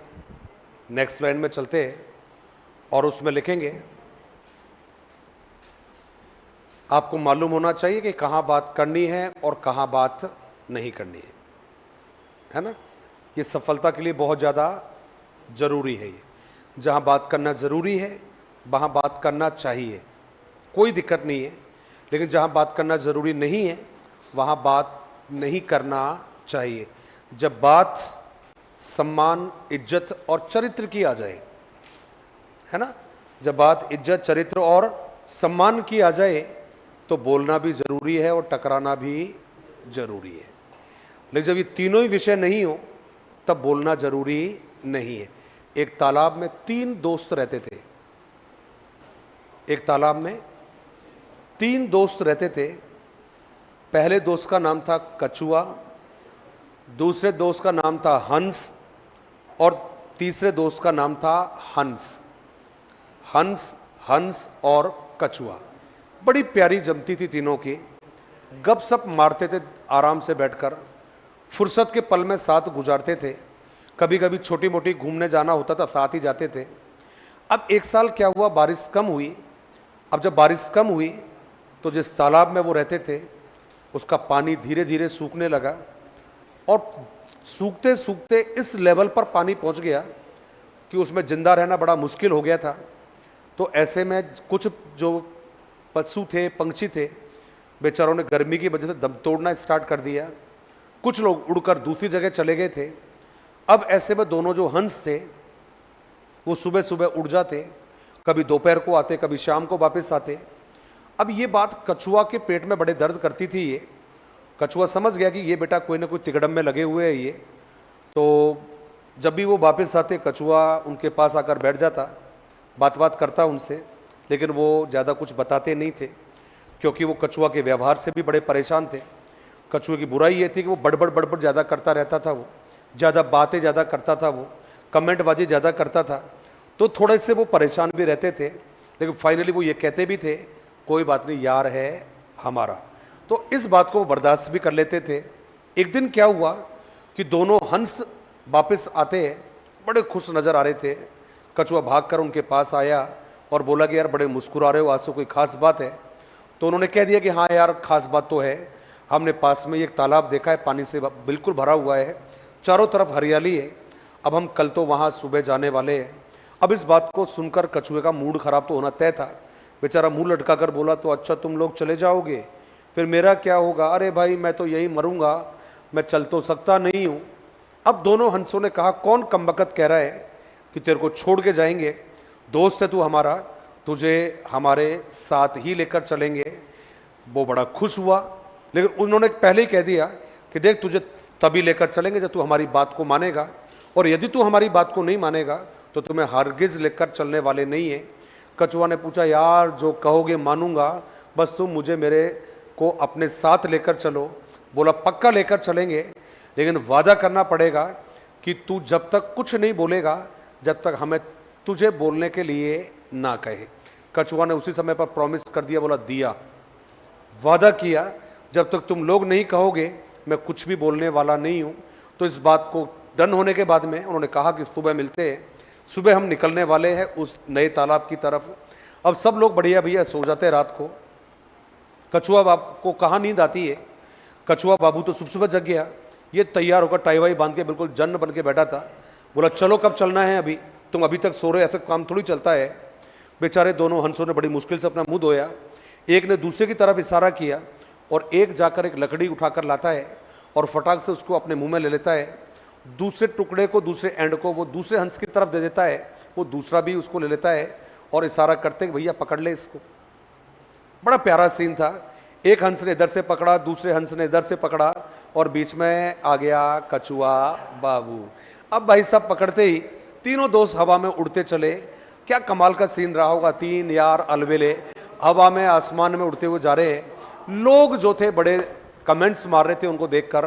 कछुआ बड़ा खुश हो रहा था क्योंकि उसको पहली बार समझ में आया कि पंछी बनने का कितना मजा है, लेकिन अपने आप को तसल्ली भी दे रहा था कि क्या हुआ, पंछी नहीं हूँ लेकिन पंछियों के समान आसमान में उड़ तो रहा हूँ। वो बड़ा खुश था।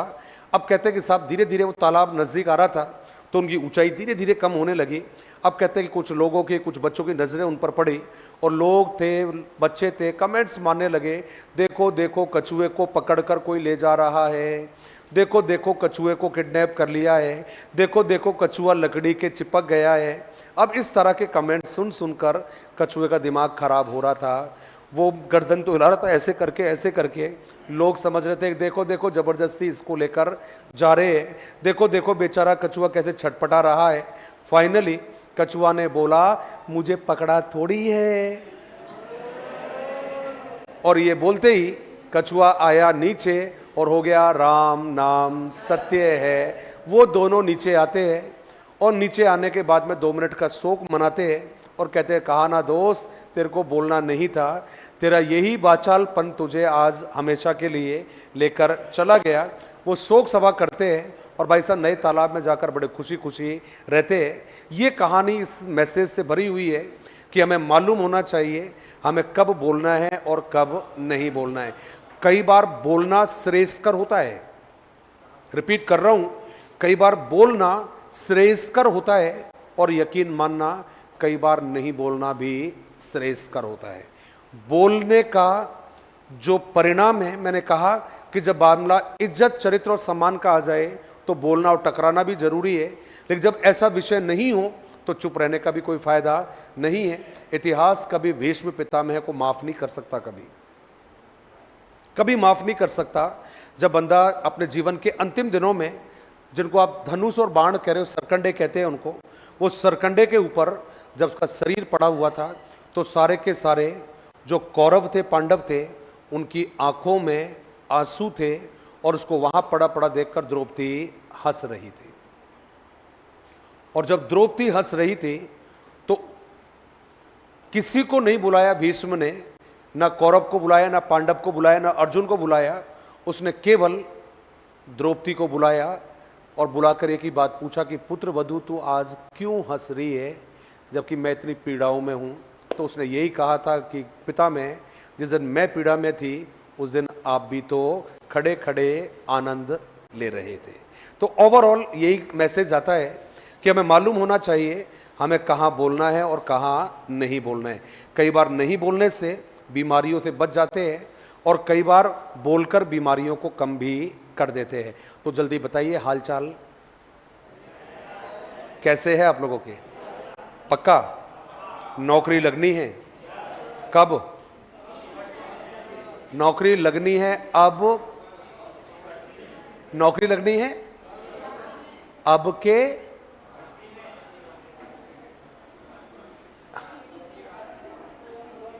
10 रुपए की कोल्ड ड्रिंक बेचने वाले भी गधे, पता है क्या बोलते हैं? ओ यस अभी, है ना? ओ यस अभी। कोई कोल्ड ड्रिंक का ऐड है ये? थम्सअप का ये मेरे ख्याल से, ओ यस अभी। तो ये कमबख्त 10 रुपए के कोल्ड ड्रिंक बेचने वाले भी सिखा रहे हैं कि ओ यस अभी नौकरी लगेगी, ओ यस अभी, ओ यस अभी, और अभी नहीं तो कभी नहीं। तेरा तुझे पता मैं तो लगूंगा, ओ यस अभी। पड़ोस में पूछो नौकरी कब लगेगा, वो कहेगा ओ यस अभी, है ना भाई? चलिए जी आगे आ जाते हैं और नेक्स्ट लाइन में हम लिखने वाले हैं, और क्या लिखेंगे वो ज्यादा मायने रखता है। कहते हैं नेक्स्ट लाइन में लिखिएगा गांधी के इन विचारों को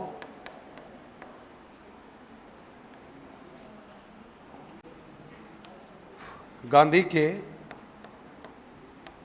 इन विचारों को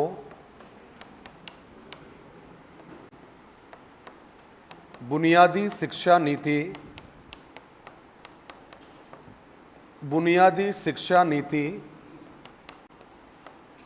कहते हैं।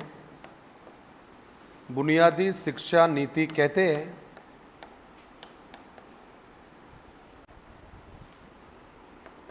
जिसे प्रस्ताव के रूप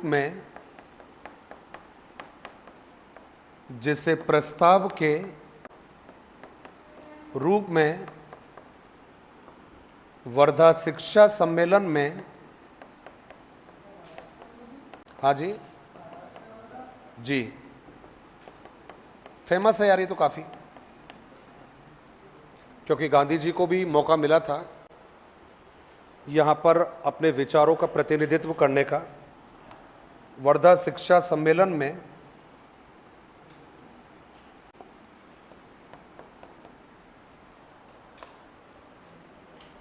डॉक्टर जाकिर हुसैन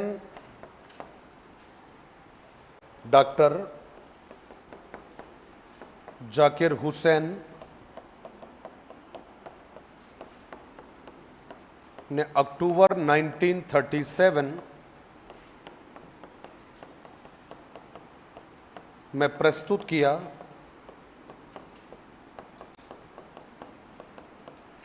जिसके महत्वपूर्ण बिंदु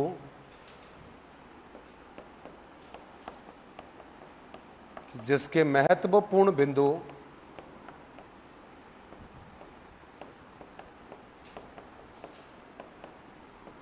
इस प्रकार है, जिसके महत्वपूर्ण बिंदु इस प्रकार है।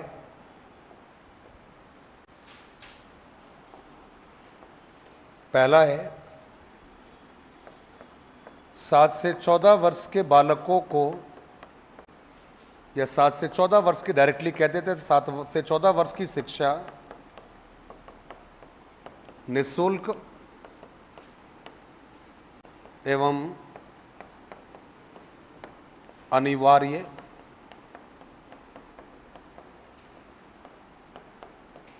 होनी चाहिए।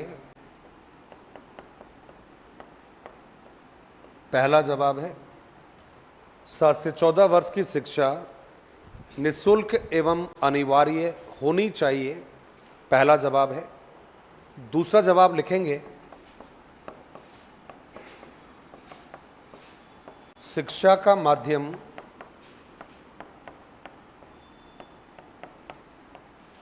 मातृभाषा होनी चाहिए, और थर्ड कहेंगे, और क्या कहा हमने, कहते कि साहब शिक्षा का स्वरूप, शिक्षा का स्वरूप क्रियात्मक होना चाहिए। कहते कि साहब विदेशों में, विदेशी बैंकों में सबसे ज़्यादा यदि किसी देश का पैसा जमा है तो वो हिंदुस्तान का है वो। और आपको अच्छे से पता है हिंदुस्तान की हर करेंसी के ऊपर, खासकर पेपर करेंसी की बात कर रहा हूँ, हर पेपर करेंसी के ऊपर महात्मा गांधी का फोटो है। और महात्मा गांधी की फ़ोटो वाली जो करेंसी है वो आपके विदेशों में जमा है, जिसको आप कह रहे हो ब्लैक मनी के रूप में आप बता रहे हो। जहाँ पर रिपीट कर रहा हूँ, गांधी जी का फ़ोटो है, और वही वाले गांधी जी जिन्होंने आज़ादी से पहले अपने विचार रख दिए थे कि 7 से 14 वर्ष की शिक्षा निःशुल्क होनी चाहिए, शिक्षा का माध्यम मातृभाषा होनी चाहिए, और शिक्षा क्रियात्मक होनी चाहिए। सबसे पहले आप लोगों ने सर्व शिक्षा अभियान 2001-2002 में इसको कह दिया कि 7 से नहीं 6 से 14 वर्ष की। उसके बाद में राइट टू एजुकेशन एक्ट 2009, उसमें आपने कह दिया कि 6 to 14 ईयर की जो एज, जो एजुकेशन है वो फ्री और कंपलसरी होनी चाहिए। और उससे बढ़कर आप लोगों ने 2020 में शिक्षा नीति बना दी, और उसमें भी कहा था कि हमें मातृभाषा के माध्यम से पढ़ाना चाहिए, और शिक्षा का स्वरूप क्रियात्मक होना चाहिए। और माफ़ करना, फिर भी कुछ लोग कह रहे हैं कि गांधी मूवी को बनने से पहले गांधी को कोई जानता नहीं था। बोला गांधी मूवी को बनने से पहले कोई गांधी को जानता नहीं था। अरे भला हो तुम्हारा, तुम जिस काले धन को लाने की बात कर रहे थे उस काले धन पर भी फोटो किसकी थी? वो गांधी जी की थी। आज तो छोटा बच्चा भी जानता है हिंदुस्तान में कि गांधी होता क्या है। क्या ख्याल है आप लोगों का? इतना छोटा सा बच्चा जानता है। एक गांधी वाली फोटो की करेंसी दे दो और एक कागज वाली फेक करेंसी दे दो, बच्चा भाई साहब उसका रंग देखकर बता देगा कौन सी असली है और कौन सी नकली है। और आप कह रहे हो ये वाली बातें कह रहे हो, दत्त तुम्हारी। फिर पता नहीं कौन से राष्ट्रवाद का आटा खा रहे हो, ये मेरी समझ से है। लेकिन कुछ भी कहिए, इस बार मजा आ गया। रजिया गुंडों में फंस गई भाई साहब। आप चाहे मानो चाहे मत मानो, रजिया गुंडों में फंस गई। और इस बार दो जो कमाल के गुंडे हैं वो आपको पता है, एक इधर खींचेगा और एक इधर खींचेगा। मजा आएगा जोरदार वाला। और इस मजे में जो भी होगा वो बड़ा कमाल का होने वाला है। मेरे खुशी का विषय है, क्योंकि राजस्थान और हिंदुस्तान के हर बेरोजगार को जो पढ़ने वाला होगा, मेहनत करने वाला होगा, उसके सपने को साकार होने के यही वर्ष है। क्योंकि अब आने वाले 5 साल में रोजगार की बयार आने वाली है। हर डिपार्टमेंट को आदेश दे दिया है कि भैया स्क्रूटनी करिए जल्दी जल्दी, कौन से डिपार्टमेंट में कितनी पोस्ट है। इसलिए कह रहा हूं, राम नाम की लूट है, लूट सको तो लूट लो। मौका हाथ से जाने के बाद में फिर ना मिलेगा। इसलिए अब मोहब्बत करनी है तो किताबों से करिएगा 100%। अब किसी और को अपने आंखों में जगह मत दीजिएगा। चलिए जी, आ जाइए नेक्स्ट वाली लाइन में। और हालचाल कैसे आप लोगों के? मैडम आप लोगों के हालचाल कैसे? आप ये मत कह देना सर का आप विद्रोह कर रहे हो, आप विद्रोही बना रहे हो उनको ना, ऐसा कहोगे तो नहीं? ऐसा क्या गुरुजी आप इनको भड़का रहे हो, है ना ऐसा नहीं है। अब ये मत कह देना क्या गुरुजी आप हमारे फैन फॉलोइंग को कम कर रहे हो।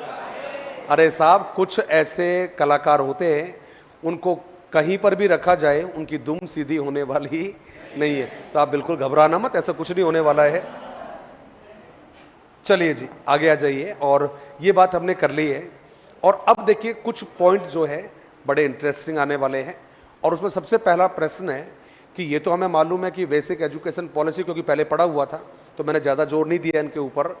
अब सबसे मज़ेदार पहली बात आती है कि भारत में वो कौन सा राज्य था जहाँ पर सामाजिक अध्ययन को सबसे पहले पढ़ाना प्रारंभ किया था।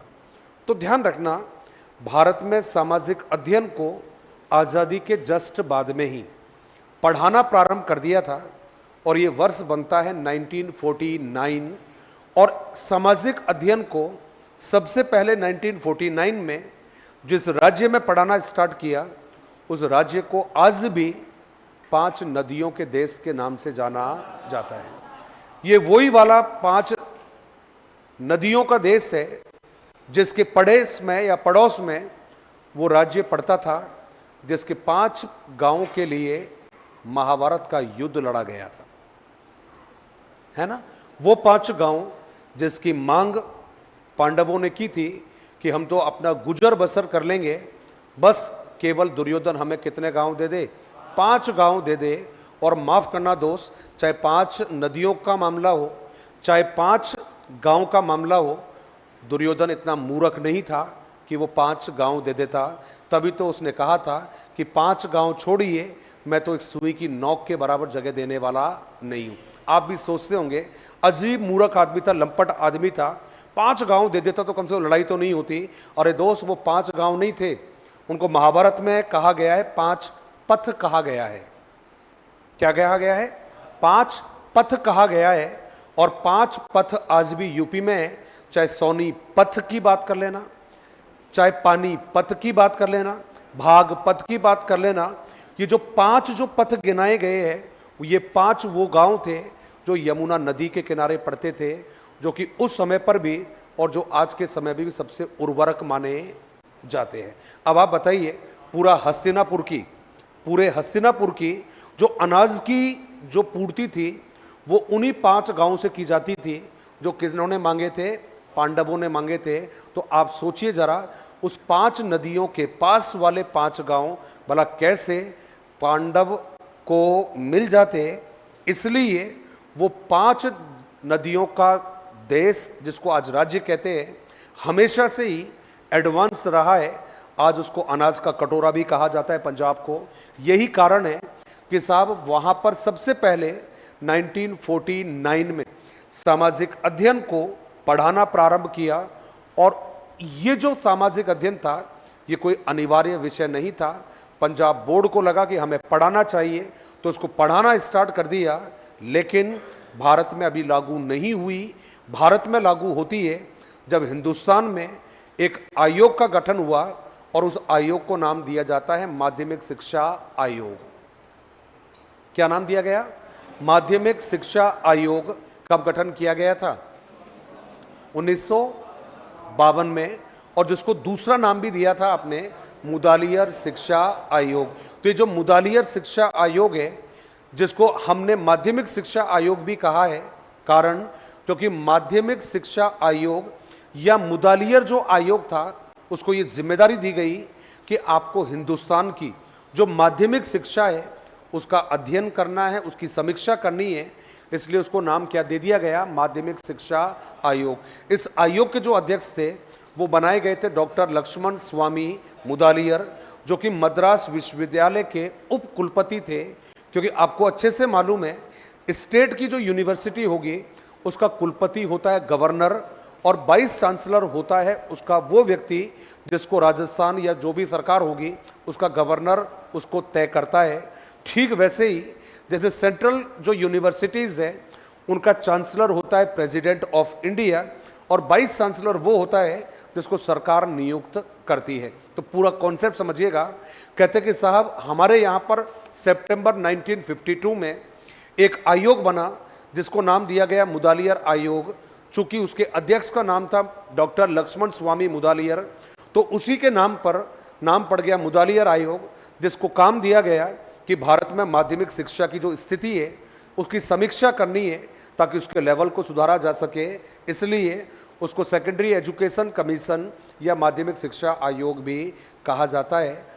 सितंबर, जी हाँ, 1952 में इसका गठन किया और 1953 में इसने अपनी रिपोर्ट जमा करवा दी, और उस रिपोर्ट में तमाम बातों के अलावा ये भी कहा गया कि सामाजिक अध्ययन को हिंदुस्तान में अनिवार्य विषय के रूप में पढ़ाना चाहिए। दोस्त, यही कारण है सबसे ज़्यादा प्रश्न पूछा गया है कि भारत में सामाजिक अध्ययन विषय को अनिवार्य विषय के रूप में घोषित करने का श्रेय किसे दिया जाता है। तो जवाब रहेगा आपका मुदालियर आयोग को। मुदालियर आयोग ही वो कमीशन है जिसने कहा था कि हिंदुस्तान के हर बच्चे को हर स्कूल में सामाजिक अध्ययन अनिवार्य विषय के रूप में पढ़ाना चाहिए। तो दोस्त, इन बातों को एक बार कॉपी में लिखते हैं और हो जाइए तैयार। और नेक्स्ट लाइन में लिखेंगे आप,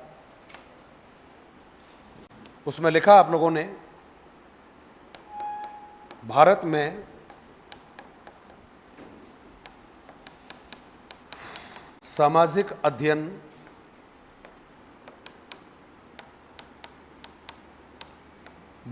सामाजिक अध्ययन को विषय के रूप में सर्वप्रथम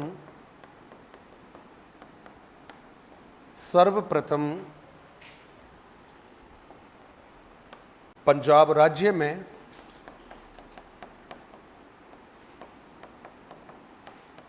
राज्य में वर्ष जरूर लिखेंगे 1949, कॉमा करके लिखिएगा, अध्यापन करना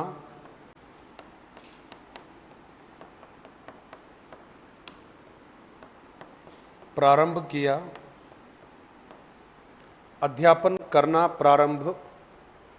किया। नेक्स्ट लाइन में लिखेंगे और उसमें लिखेंगे भारत सरकार ने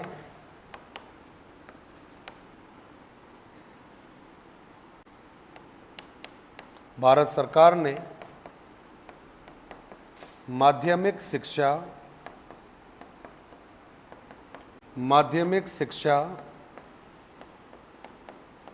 के उन्नयन के लिए या के उन्नयन व समीक्षा के लिए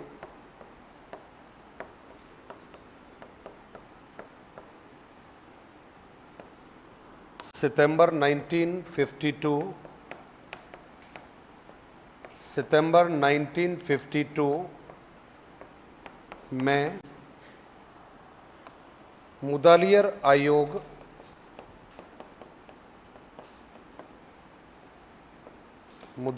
आयोग का गठन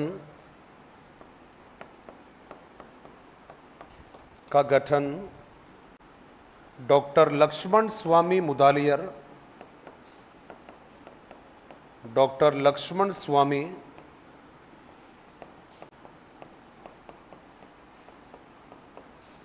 मुदालियर के नेतृत्व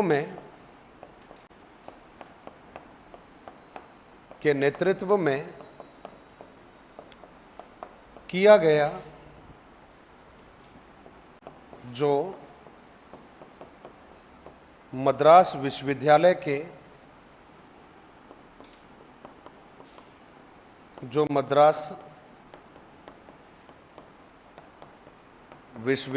के उपकुलपति थे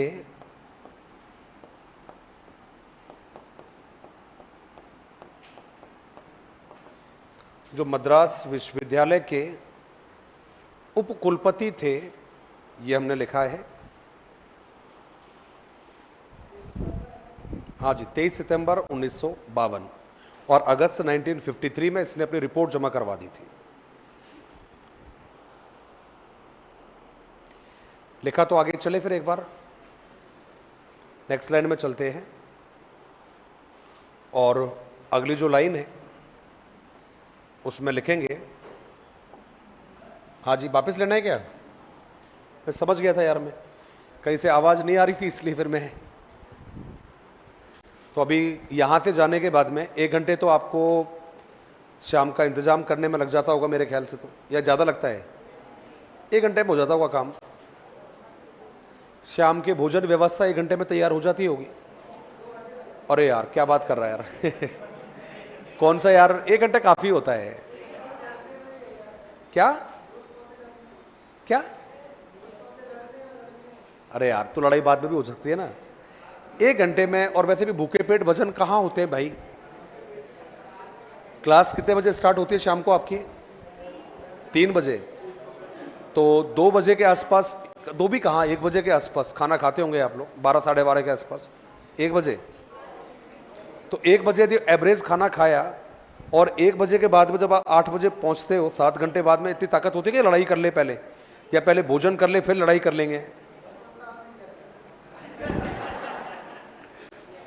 कुछ भी कहो यार, स्टूडेंट लाइफ में यही 2 चीज़ है जो बड़ी दुख तकलीफ देती है।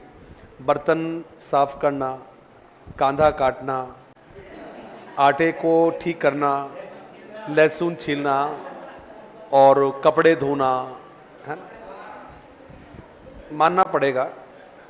तभी तो जब आप नौकरी लग जाओगे तो लोग आपकी मिसाइल दिया करेंगे, आपके कारतूस दिया करेंगे कि आप वही हो जो खुद के कपड़े खुद साफ करता था, खुद के बर्तन नहीं साफ करने पर दोस्त की पिटाई करता था।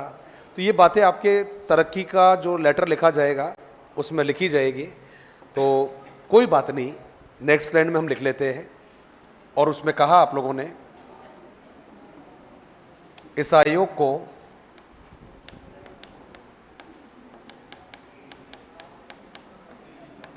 को माध्यमिक शिक्षा आयोग भी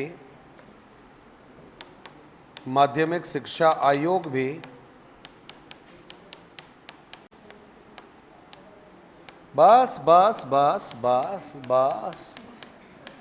अब ये बस बस बोले तो क्या कि एक साथ कई जगह निशाने लग गए थे इससे। तो आपने लिखा है कि इसको आप लोगों ने माध्यमिक शिक्षा आयोग भी कहा है।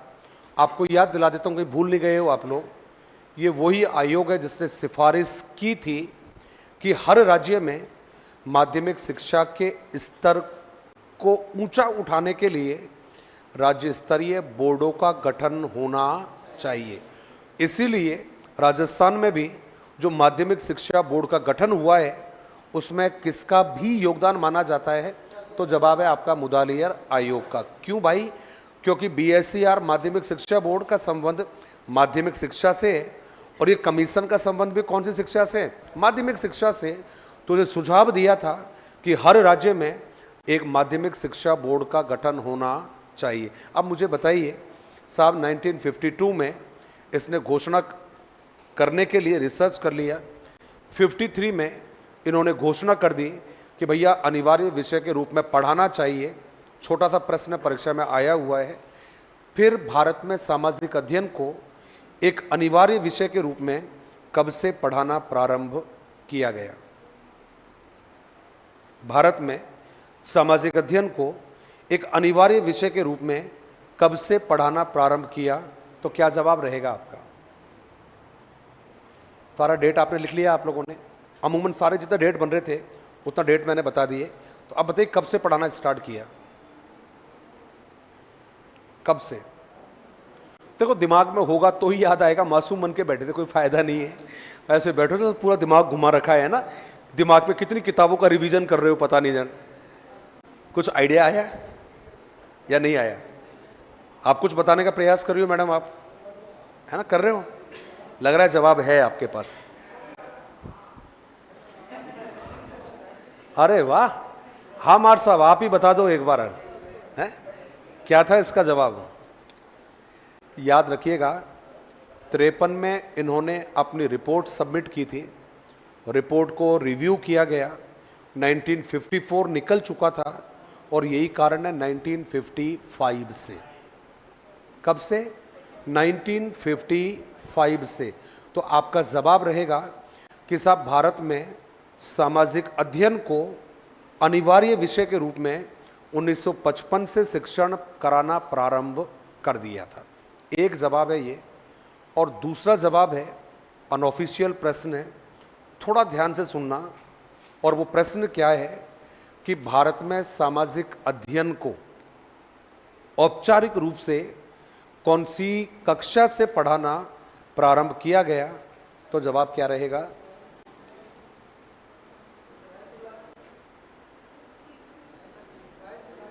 नाइन्थ से।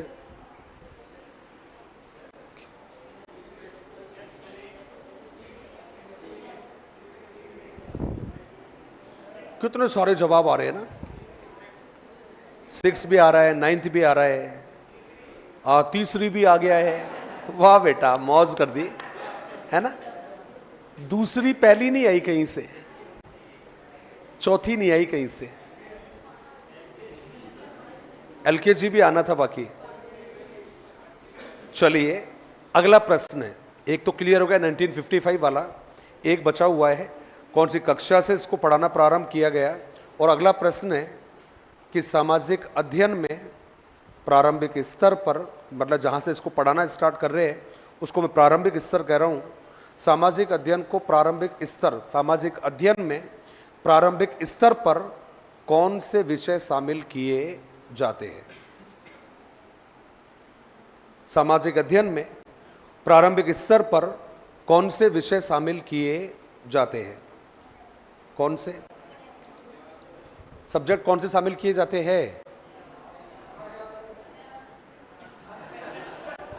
भला हो तुम्हारा, मैंने तो 5 सब्जेक्टों के नाम लिखवाए थे, उसमें पर्यावरण कहीं पर भी नहीं था उसमें।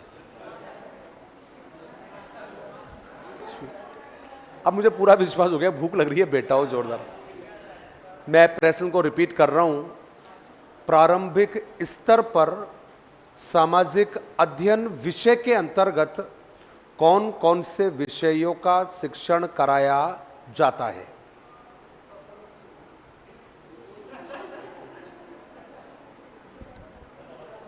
नहीं नहीं, पहले तो यार अर्थ का अनर्थ मत कर यार।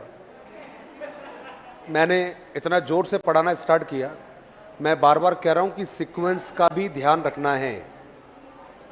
जिसने नहीं पढ़ा वो ऐसा जवाब दे रहा समझ में आ जाएगा, लेकिन अप्रोक्सीमेट 1.25 घंटे की क्लास को पढ़ने के बाद में पहला जवाब इतिहास और लास्ट में जवाब समाजशास्त्र देगा तो सारा गुड़ गोबर हो गया ना। ये तो सीक्वेंस का ध्यान रखना है, क्योंकि परीक्षा में सीक्वेंस भी आया हुआ है और सीक्वेंस भी आएगा। कौन से?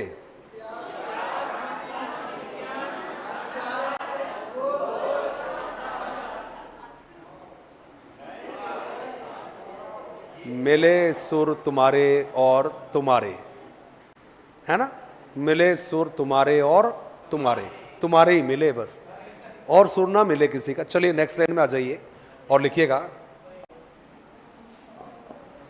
उसमें लिखा है भारत में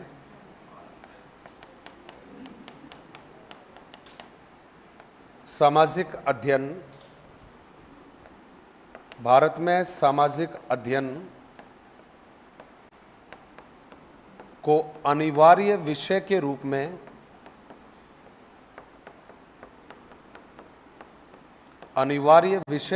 में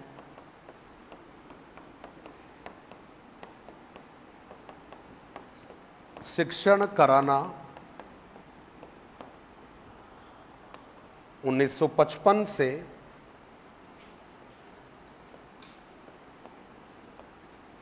1955 से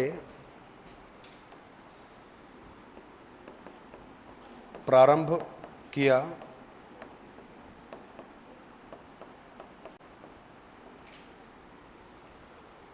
तो वर्ष हो गया है 1955, नेक्स्ट लाइन में हम लिखेंगे भारत में कक्षा 6 से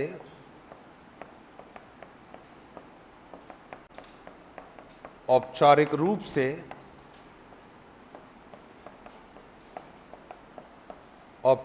से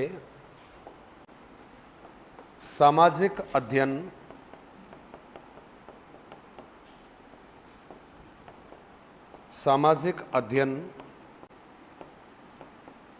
का शिक्षण कराना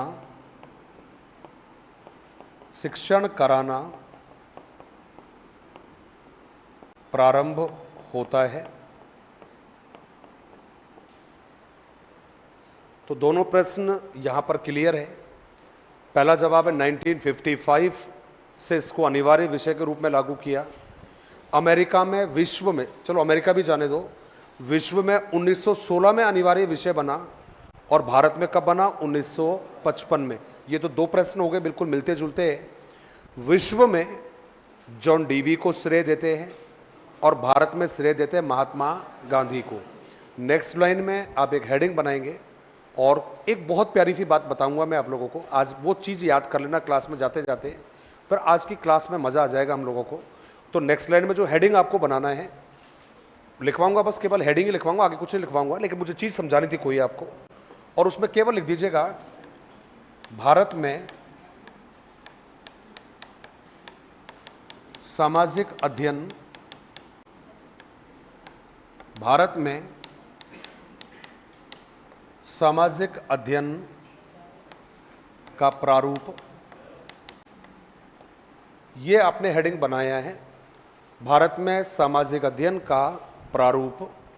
और लिखने के बाद में अब जो मैं बोलूँगा उसको मेरे साथ आपको याद करना है, ताकि यहाँ से पूछा जाने वाला एक प्रश्न है वो आपसे कभी भी गलत नहीं होना चाहिए। तो आपने जवाब दिया कि सर बताइए, तो पहला जवाब तो ये है, ध्यान से सुनना। पहले आपको ध्यान रखना है कक्षा 1 और कक्षा 2। कक्षा 1 और कक्षा 2 पहला जवाब हो गया है। दूसरा जवाब ध्यान रखना है कक्षा 3 से 5। कक्षा 1 से 2, कक्षा 3 से 5। तीसरे में ध्यान रखना है कक्षा 6 से 8। चौथे में ध्यान रखना है कक्षा 9 से 10 और लास्ट में रखना है कक्षा 11 से 12। अब एक बार दोबारा बात करते हैं। पहले है, मैं बोलूँगा आप मत बोलना अभी, पहले में है कक्षा 1 से कक्षा 2, दूसरे में है कक्षा 3 से 5, तीसरे में रहेगा 6 से 8, 9 से 10 और 11 से 12। याद हुआ क्या आपको? पहला कौन सा था? 1 से 2, 3 से 5, 6 से 8, 9 से 10 और 11 से 12।